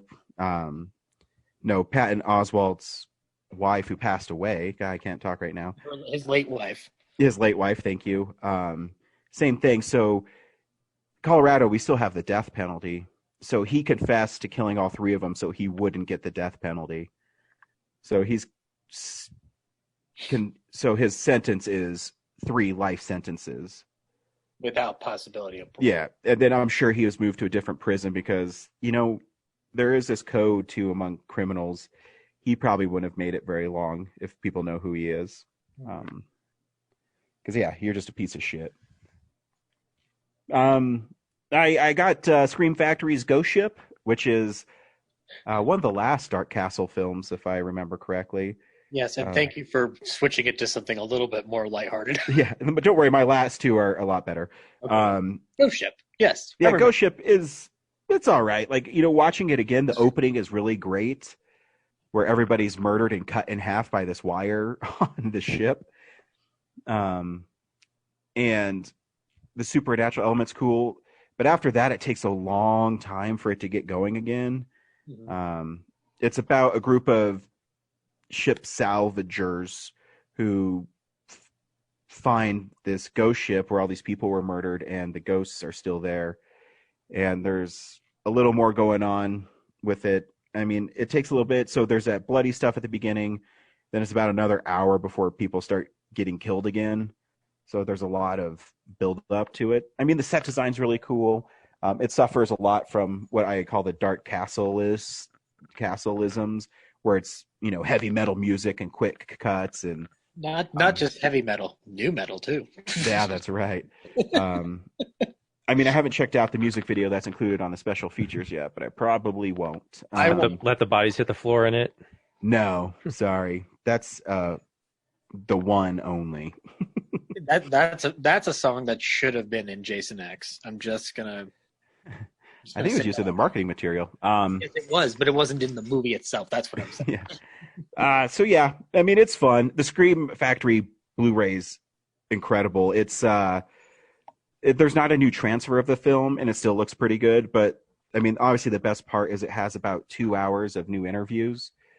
And the reason I love horror movie interviews is because it's people that have a passion for making films because there's not a lot of money in it, and they're really creative people. So I really enjoy watching that stuff. And like I said, there's about 2.5 hours, 3 hours of it. So as always with Scream Factory Collector's Editions, you definitely get your money's worth of the Blu-ray. I still love the poster, the original theatrical poster, which it has it on the reverse, right? Yeah, and it has a tagline, "See Evil." Yes, S-E-A. and it's got that ship with the skull at the bottom of the ship. Like, it's such a great poster for a movie in 2002. Like, God. Yeah. Oh, God. And the last thing I watched is actually the thing I think I liked the most this week. It's called The Art of Love, and it stars Dick Van Dyke and James Garner. Carl Reiner makes an appearance towards the end, and he's really funny in it. The film, Dick Van Dyke is a painter who can't sell any paintings. So he can't make money in Paris, so he decides he's going to return home to his fiancée in the United States. His art dealer guy says, if you were dead, then I could make a lot of money off of you. So him and James Garner, James Garner is a writer who kind of just slums it with Dick Van Dyke, and they get drunk, and James Garner writes Dick Van Dyke a suicide note. And they're on a bridge that's going across the Thames River, and Dick Van Dyke sees this attractive young lady jump off the bridge. And Dick Van Dyke, being the hero that he is, jumps off the bridge too. Well, he lands on a barge, and the barge takes him to some countryside in France. But while he's gone, everybody thinks he's dead, and that the suicide note is there. And when his art dealer hears that, his paintings start selling for lots of money. So when he comes back to Paris, James Garner says, no, you need to stay dead so we can make all this money. And so he does. And then they become rich because everyone thinks he's dead. And so he starts making more paintings. He's trying not to fall in love with the girl he rescued because he's engaged. But his fiance, played by Angie Dickinson, comes to town, and James Garner falls in love with her. So then there's this like cat and mouse game of James Garner's kind of being a little weasel in it, because he loves Dick Van Dyke's fiance too. His fiance doesn't know that he's dead. And so she gives in to, James Garner's advances when he finds out that the girl that Dick Van Dyke saved is like his muse. It's really funny. It's really goofy. A rather intricate farce, if you will. Yes, and it's kind of fun because Dick Van Dyke it's from 1965, so it's right at the height of his Dick Van Dyke Show sitcom. And so he's really great in it. It's not the greatest movie, but it's really cool seeing Dick Van Dyke and James Garner in a film. It looks really great. It's shot very well. If I remember right, the director is actually a pretty great director. It's just a fun movie to watch, and the performances are great. It's Norman Jewison. He did Moonstruck, Rollerball, The Hurricane, Fiddler on the Roof. So why'd you have to bring up Rollerball? I'm just saying he has a very eclectic filmography. He was originally attached to do the Malcolm X movie, but then after talking with Spike Lee, he handed over the project to him. So he's also a very generous man. And he also produced the Robert Downey Jr. classic. Directed Only You with Marissa Tomei. It's a fun movie. I tell everybody, sometimes it's fun to watch a light movie, and it's definitely a light movie. And it's silly, and it's cool. And Carl Reiner, so towards the end, I can't remember the character names, but James Garner's character is arrested for murdering Dick Van Dyke because he's making all this money off of, his paintings. And the police believe he murdered him. And then Dick Van Dyke plants teeth from this skeleton he had, and so he thinks he's dead, and then he lets him go to the guillotine. And Dick Van Dyke dresses up as an old guy, so that's always fun. Right. There's a movie, Ryan, that I still want to either you to watch or you and I watch together. It's called What a Way to Go. It has Dick Van Dyke in it, but it's a movie with Shirley MacLaine where she marries a series of men who keep dying on her. Nice. Don't trust the Rotten Tomatoes rating. It says 22%. All of them are lying. It's a fun movie, and I remember it from watching it as a kid on either AMC or TCM, one of the two. But Dick Van Dyke's character dies in one of the he dies on a really good line, like a really good one-liner. Like it's just you'll like it. I think you'll have fun with it. I liked Dick Van Dyke. Yeah, and that's what I watched this week. Sweet. Before we get into the film of the week, I have to apologize. I worked until almost 5 a.m. on Saturday, and I overslept my time to see the film. So I didn't see it this week. You asshole. I know. Really and it's the movie I wanted to see.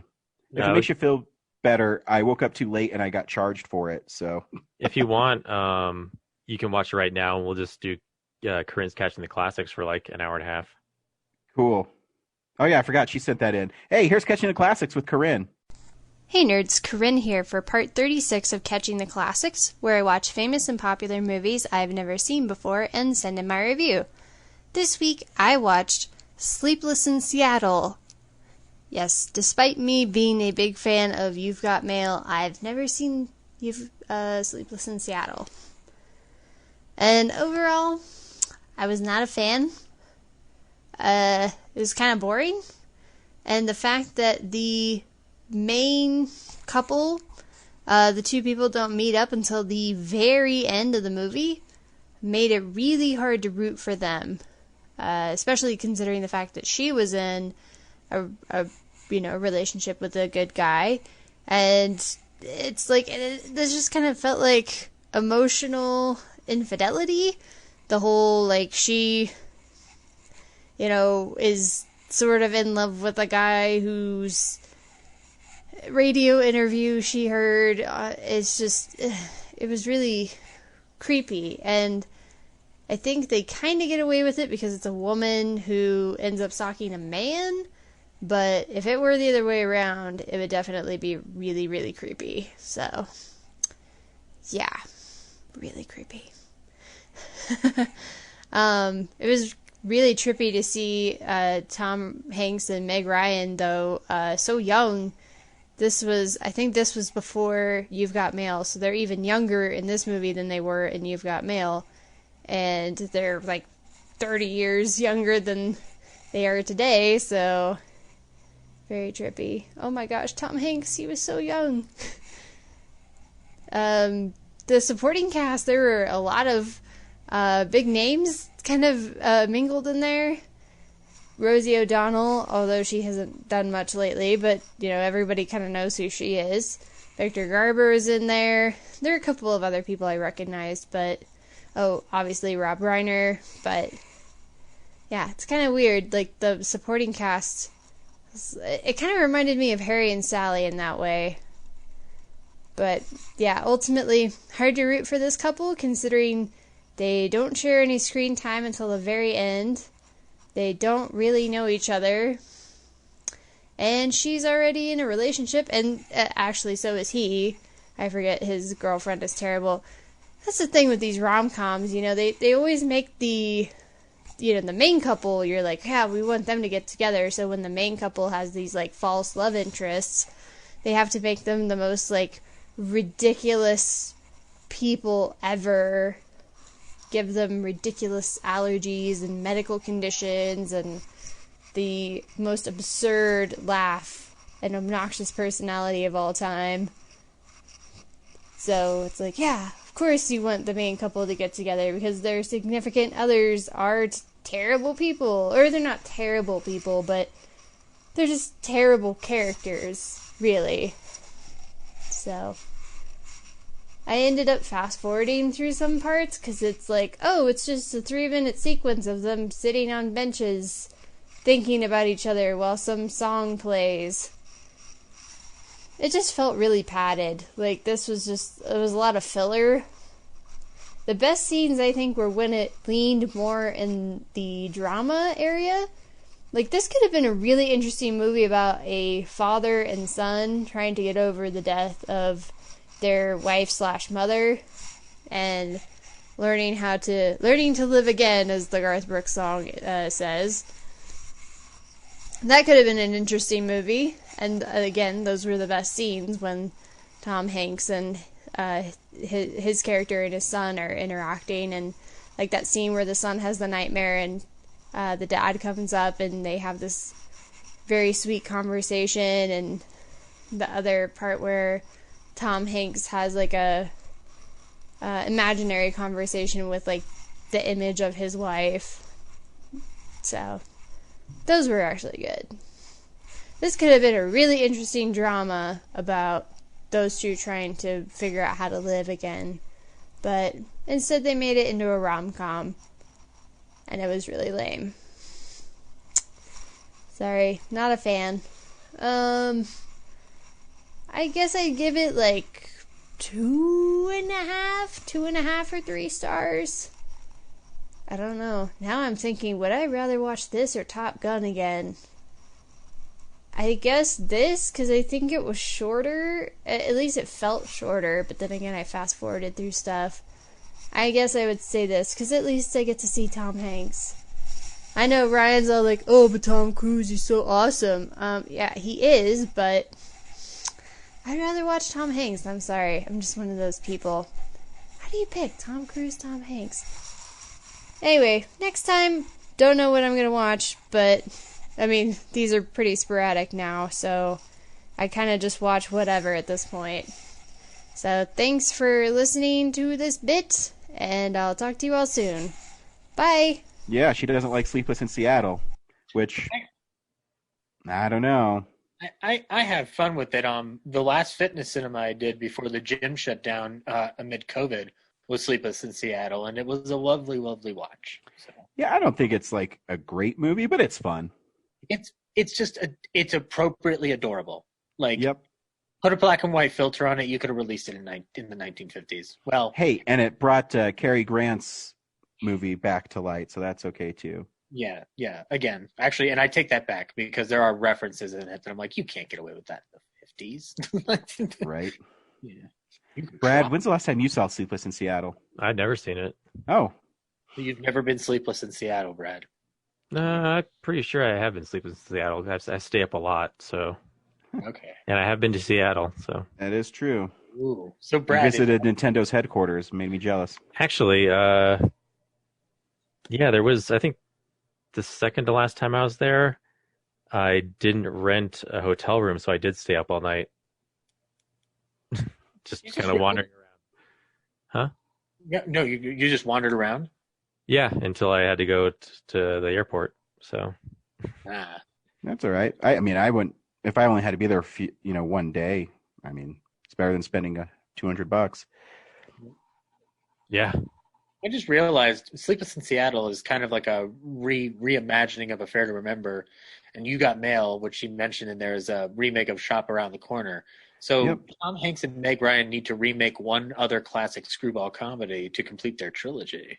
And I'm just saying, the awful truth with them might not be bad. Yeah, might not be. I'd see Tom Hanks in it for sure. Yeah. Let me try again. So, yeah, sorry, guys. I really wanted to watch this movie because I love Rashida Jones. Mm-hmm. But Zach, sorry. I was going to say, Zach, did you watch Kajillionaire? Because we just make this a... I ended up not going because I was finishing up the rough cut on the new film that I made. But yeah, sorry about the plug there. But no, but I did see On the Rocks, so we can talk about it. Zach, should people see On the Rocks?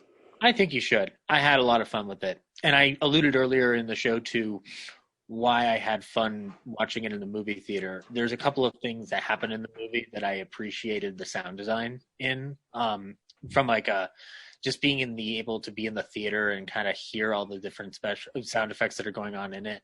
But also, these are films that I generally like going to see in the theater when I get, like the motivation to get out of the house, because like I like films, like I like my Spider-Mans and superhero movies or whatever, but I like movies like this that like got me into filmmaking, where it's like just a small story, like just people going through life in their own different ways. And I liked this little slice of life / marriage detective story with Rashida Jones and Bill Murray. So I guess the only way now you'll be able to see it after the limited engagement is done is on Apple TV. So I may get Apple TV just to rewatch this because I really liked it.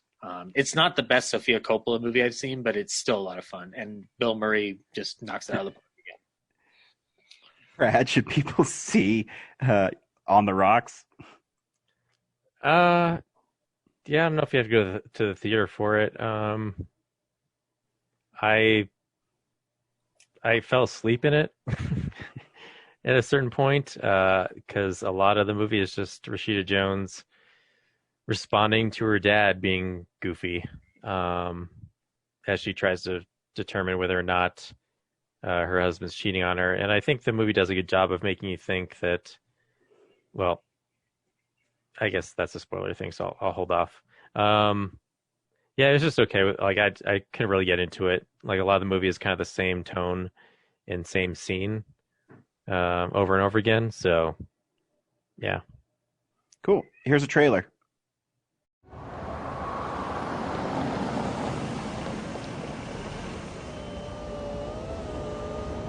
Hi, Dad. Hey, kiddo. Oh my gosh, do you look beautiful. Cliff, how's your mom's hip? Good, thanks. Good. He thinks you're my girlfriend. Bryce. Been busy? Yeah. Dean's traveling with clients all the time, and I'm just the buzzkill waiting to schedule things. I'm so stuck. So Dean's going away a lot, huh? On business trips? Dad. Raise your hand if that sounds fishy. He's not like you. He's a good guy, a great dad. Sure, it's nature. Males are forced to fight, to dominate, and to impregnate all females. Maybe he's just not interested in me anymore. Impossible. A woman is at her most beautiful between the ages of 35 and 39. Great. So I have many months left. Felix, you're back in town. Been busy? Yeah, got a lot going on. Do you? He should be worshiping the ground you walk on. And if he's doing something dishonorable, you need to know. What if Dean's just busy? I'm in a rut. That's it. I think we should follow him. What? I think you better see him in action. This is your idea of incognito? Coming through! Here's the plaza. This is the place to have an affair. It has the most exits. Exits on 3 streets. Can you just act a little less excited about this? Because this is my life, and it might be falling apart. I don't know why women get plastic surgery. Because of men like you. I prefer the factory original. Yeah, and every other make and model. Thank you. I'm going to take that as a compliment. Are there 2? Oh, scared me. I'll let you guys take it away. So, Rashida Jones is married to Marlon Wayans. They have 2 children. How is like he's still like he looks like he's still in his 20s. Yeah, and I mean, here's what I was going to say. I didn't realize Marlon Wayans had got jacked because Marlon Wayans looks jacked. Like I remember watching him in like Dungeons and Dragons, and like, and that's still like he's been like an adult for like 10 years at that point. I had to look it up, and like yeah, he's like 58 or something. I rewatched The Lady Killers not too long ago, and I was just like, and just thinking about it after walking out of the movie, like from now to then, it's just like, man, like just like it just seems like it's been years, like, or like it just feels like lifetimes have changed over time, you know, because he looks like he's like been working out, man. Like it looks like he's still in his 30s. I can't believe it. Yeah, it's astounding. But anyway, they're married, but he works a lot. He works at a tech company where they're gaining traction. And so Rashida Jones is worried because one night he comes home after a business trip, starts kissing her, then she says hi, and then he gets disinterested. And so she reaches out to her dad, who she's kind of estranged from, but not really. And her dad decides to turn this into a marriage detective story, and the two go on a... Because he's also super eccentric. He's an art dealer. Super eccentric and the love of my heart in this movie. But we'll talk about it a little bit. But anyway, they go on a journey to figure out if indeed Marlon Wayans is cheating on Rashida Jones, and that's the plot of the movie. But you were saying that like they do a good job. You were saying of leading up to that point. Yeah, for the majority of the movie, and again, like I blacked out, you know, kind of once they get to Mexico, and then right after, I guess, something catastrophic happens, and Rashida turns on her dad. Mm-hmm. So I missed that small part of it, but leading up to it, I was pretty convinced that Marlon or her husband was cheating on her. They do a really good job at leading you down that road, because you are very much stuck behind the wheel with Rashida and Bill most of the time. But did they ever explain, like, from his point of view, like why, like that moment in bed, like he got confused? Like, what was his side of that? They never explain it. That's the thing. They never do. It's a loose end that doesn't really go anywhere unless it's the basic fact of like he's just exhausted and he's just kind of zonked out. She does say that he takes Xanax during flight in order to de-stress or whatever, because he doesn't like flights.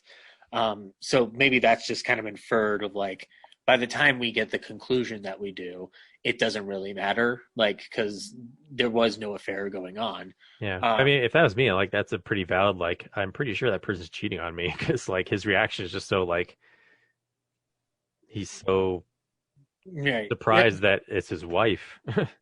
Again, I kind of just, I allowed to suspend myself by that point because, like, the story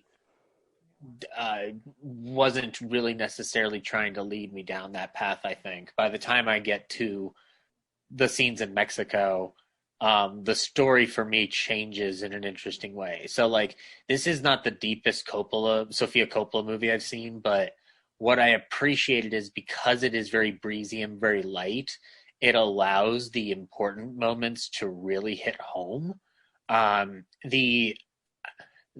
The whole idea of this movie could have been called like My Dad's a Marriage Detective, and it would have been just fine. Like, it probably would have like been a Netflix release though at that point, because the enthusiasm that Bill Murray puts into this investigation just to be close to his daughter is like, it's one of those high concept pitches that I'm happy it was executed the way it was.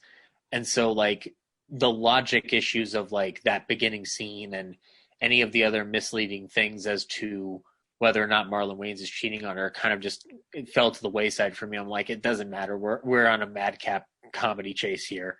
And one of the reasons I liked watching it in the theater was because that chase scene with the cop and Bill Murray's awesome roadster car, the sound effects of that car and the engine popping really hit in the Alamo, and so it was just really cool to watch this the classically constructed comedy car chase with that sound effect really hitting home in this like roadster car that is so out of place in modern New York. It was just so much fun, and when she's hammering him about why he left her mother in Mexico, it's one of those performances I haven't seen Bill Murray give in a while, where it just like it's kind of like he's just like, this guy like has really absolutely no way to connect to women the way the women in his life want him to, and all he can answer with is these blunt answers, and there's a huge form of sadness behind that is masked by his nonchalant, eccentric attitude that like, by the time you find out it's not a infidelity and she's yelling at him in the hotel room, like it's doubled down by the fact like he can't react the way she wants him to react, and like there's a tragedy in the form of like, this is the only amount of like answer she's going to get from her father. So there's really fun stuff going on in what's otherwise very much like just a breezy affair that I agree you probably could have just watched this on Apple TV and been fine, but I really liked watching it on a big screen and like hearing a crowd laughing at the jokes and stuff like that. It was a really good time. It was the most positive time I've had at a theater since the reopenings. So really? Not even Face the Music? Because Tenet confused me. And also it was right after work, and Personal History of David Copperfield. My issue was that there was a guy in our theater who kept moving around and switching seats and unnerving the heck out of me. So I'm like I don't like it when people are disrupting the movie the way you don't either. So, but at the Alamo on the rocks, nothing happened. Movie went on just fine. I just realized you saw Face the Music at home. Yeah, I saw Face the Music at home. Yeah. But anyway. So yeah, that it was just a very positive experience. So, all right, sorry, you guys done? I was trying to time it where I didn't hear it, and I came back on. Oh, you weren't listening to the whole thing? Good. No, I wasn't listening at all. Okay. I just heard you started talking about Tenet, so then I came back on. But yeah, I mean, I didn't mean to hog the review, Brad. But did you have anything you wanted to add, or? No, like I said, I missed, I think, probably the most important part of the movie. But like I said, at that point, I was kind of like bored with kind of like a lot of the movie is just Bill Murray takes Rashida to dinner and then they have a conversation. And then she goes back to her apartment and tries to write and she can't. And then she goes out with her dad again until they go to Mexico. And apparently while sleeping, she had a huge revelatory moment about her relationship with her dad that like I wasn't like, oh, this is about them and not actually her husband's infidelity. Yeah, this is about her coming to terms with her father, and there's something about it, like it doesn't feel as dense as it ought to, but I also appreciate the fact that it doesn't have to pretend to be a super dense piece on familial reconciliation. And then there's something that I noticed on this film. I am not a big Sofia Coppola watcher beyond Lost in Translation and Marie Antoinette, and I think Virgin Suicides. I can't remember if I've watched Virgin Suicides, but she shoots incredibly well, and there are moments in this film that remind me of like the way you establish in a comedy, like going to a locale. Like there's just beautiful shots of Mexico. There's beautiful shots in New York City. There's a clear sense of momentum, even when obviously you're sitting down for those long conversations and whatnot. So there was an old style feel to the film that I did enjoy a lot. Like there's a construction about it that was very light. And also I appreciated that it's a 96-minute movie that makes me feel like I had a full experience in the theater without feeling like everything went by too quickly or, and nothing dragged for me in the film either, really, apart from when they're at his work party. Like, I just felt like that scene, all it does is establish the girl that he might be having an affair with, but it felt like you could have like done something else or whatever. It just felt like that might have been one scene too many. And the Jenny Slate scenes are a little bit not needed, but I also like Jenny Slate, so I'm not going to argue with having those in there, but you could have lost them and it probably would have trimmed out another like 5 minutes or so. But yeah. Cool. So I have a couple suggestions for next week. If you guys want to stay at home, the new Adam Sandler Halloween movie, Hubie Halloween, is streaming. This is what happens when we don't give him an Oscar nomination, Ryan. You understand this. We have to watch with Laura. Yeah, it looks fun. Or the Alamo is doing a Fantastic Fest present of The Wolf of Snow Hollow, which I thought looked really fun. Yeah, I saw that trailer while I was watching On the Rocks, or Possessor. Yeah, Possessor. That actually does look good. Cool. Do you want to do that one?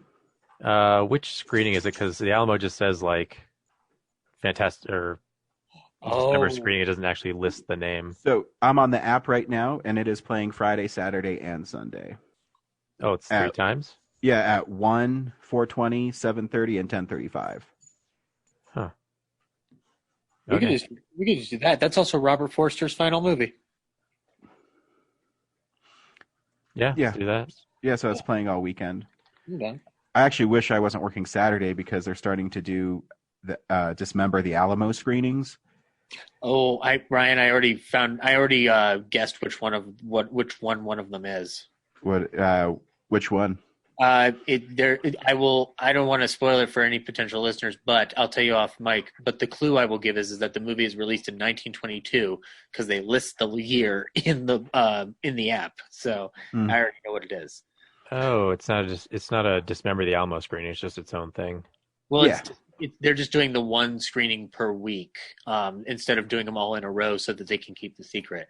But I think that the issue is that in the app, they're listing the years that the things came out and giving more clues for it. So no, I get it. I thought the Snow Hollow was a Dismember screening, but they're separate things. I think last week it was their new like fun movie, if that makes sense. That they didn't release what the title was, so you showed up and that was what they were showing. And then this week is they have it screening because I think that's what's cool about the Alamo is I think why it'll be okay for until more big movies come out is their specialty screenings. Well, yeah, they embrace the smaller films, whereas like Regal, like their bread and butter is the blockbuster. So yeah, if they don't have those, they're screwed. Yeah. They don't have their audience doesn't go to the neat films either. So yeah, there's tons of cool indie stuff coming out. So I think the Alamo and Landmark will be okay for the time being. So I'm excited. Yeah, next week we'll be seeing The Wolf of Snow Hollow because I think it looks fun. Yeah. And it's a werewolf movie, so cool. Sweet.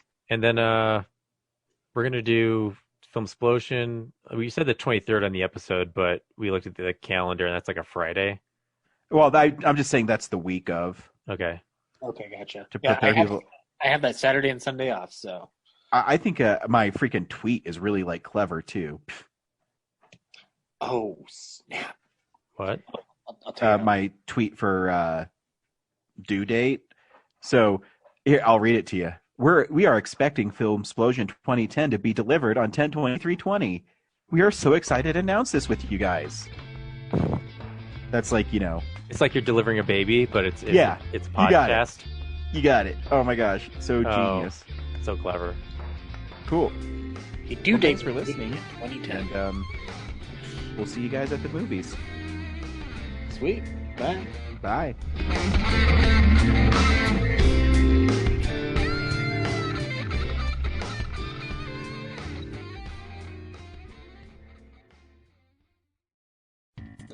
Thank you for listening to this episode of Real Nerds Podcast. Real Nerds Podcast is a production of Nebulous Visions Multimedia.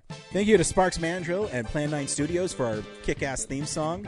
Also, if you're in the Denver area and you're looking for a cool place to see movies, we see them at the Alamo Drafthouse in Littleton and now also in Sloan's Lake. Thank you to Colorado Coins, Cards, and Comics for supplying us with all our comic needs, especially you, Andrew. You know who you are. And a big shout out to James's mom. I'm giving you an electronic hug that you can feel through the airwaves. Thanks for listening, and have a nice day.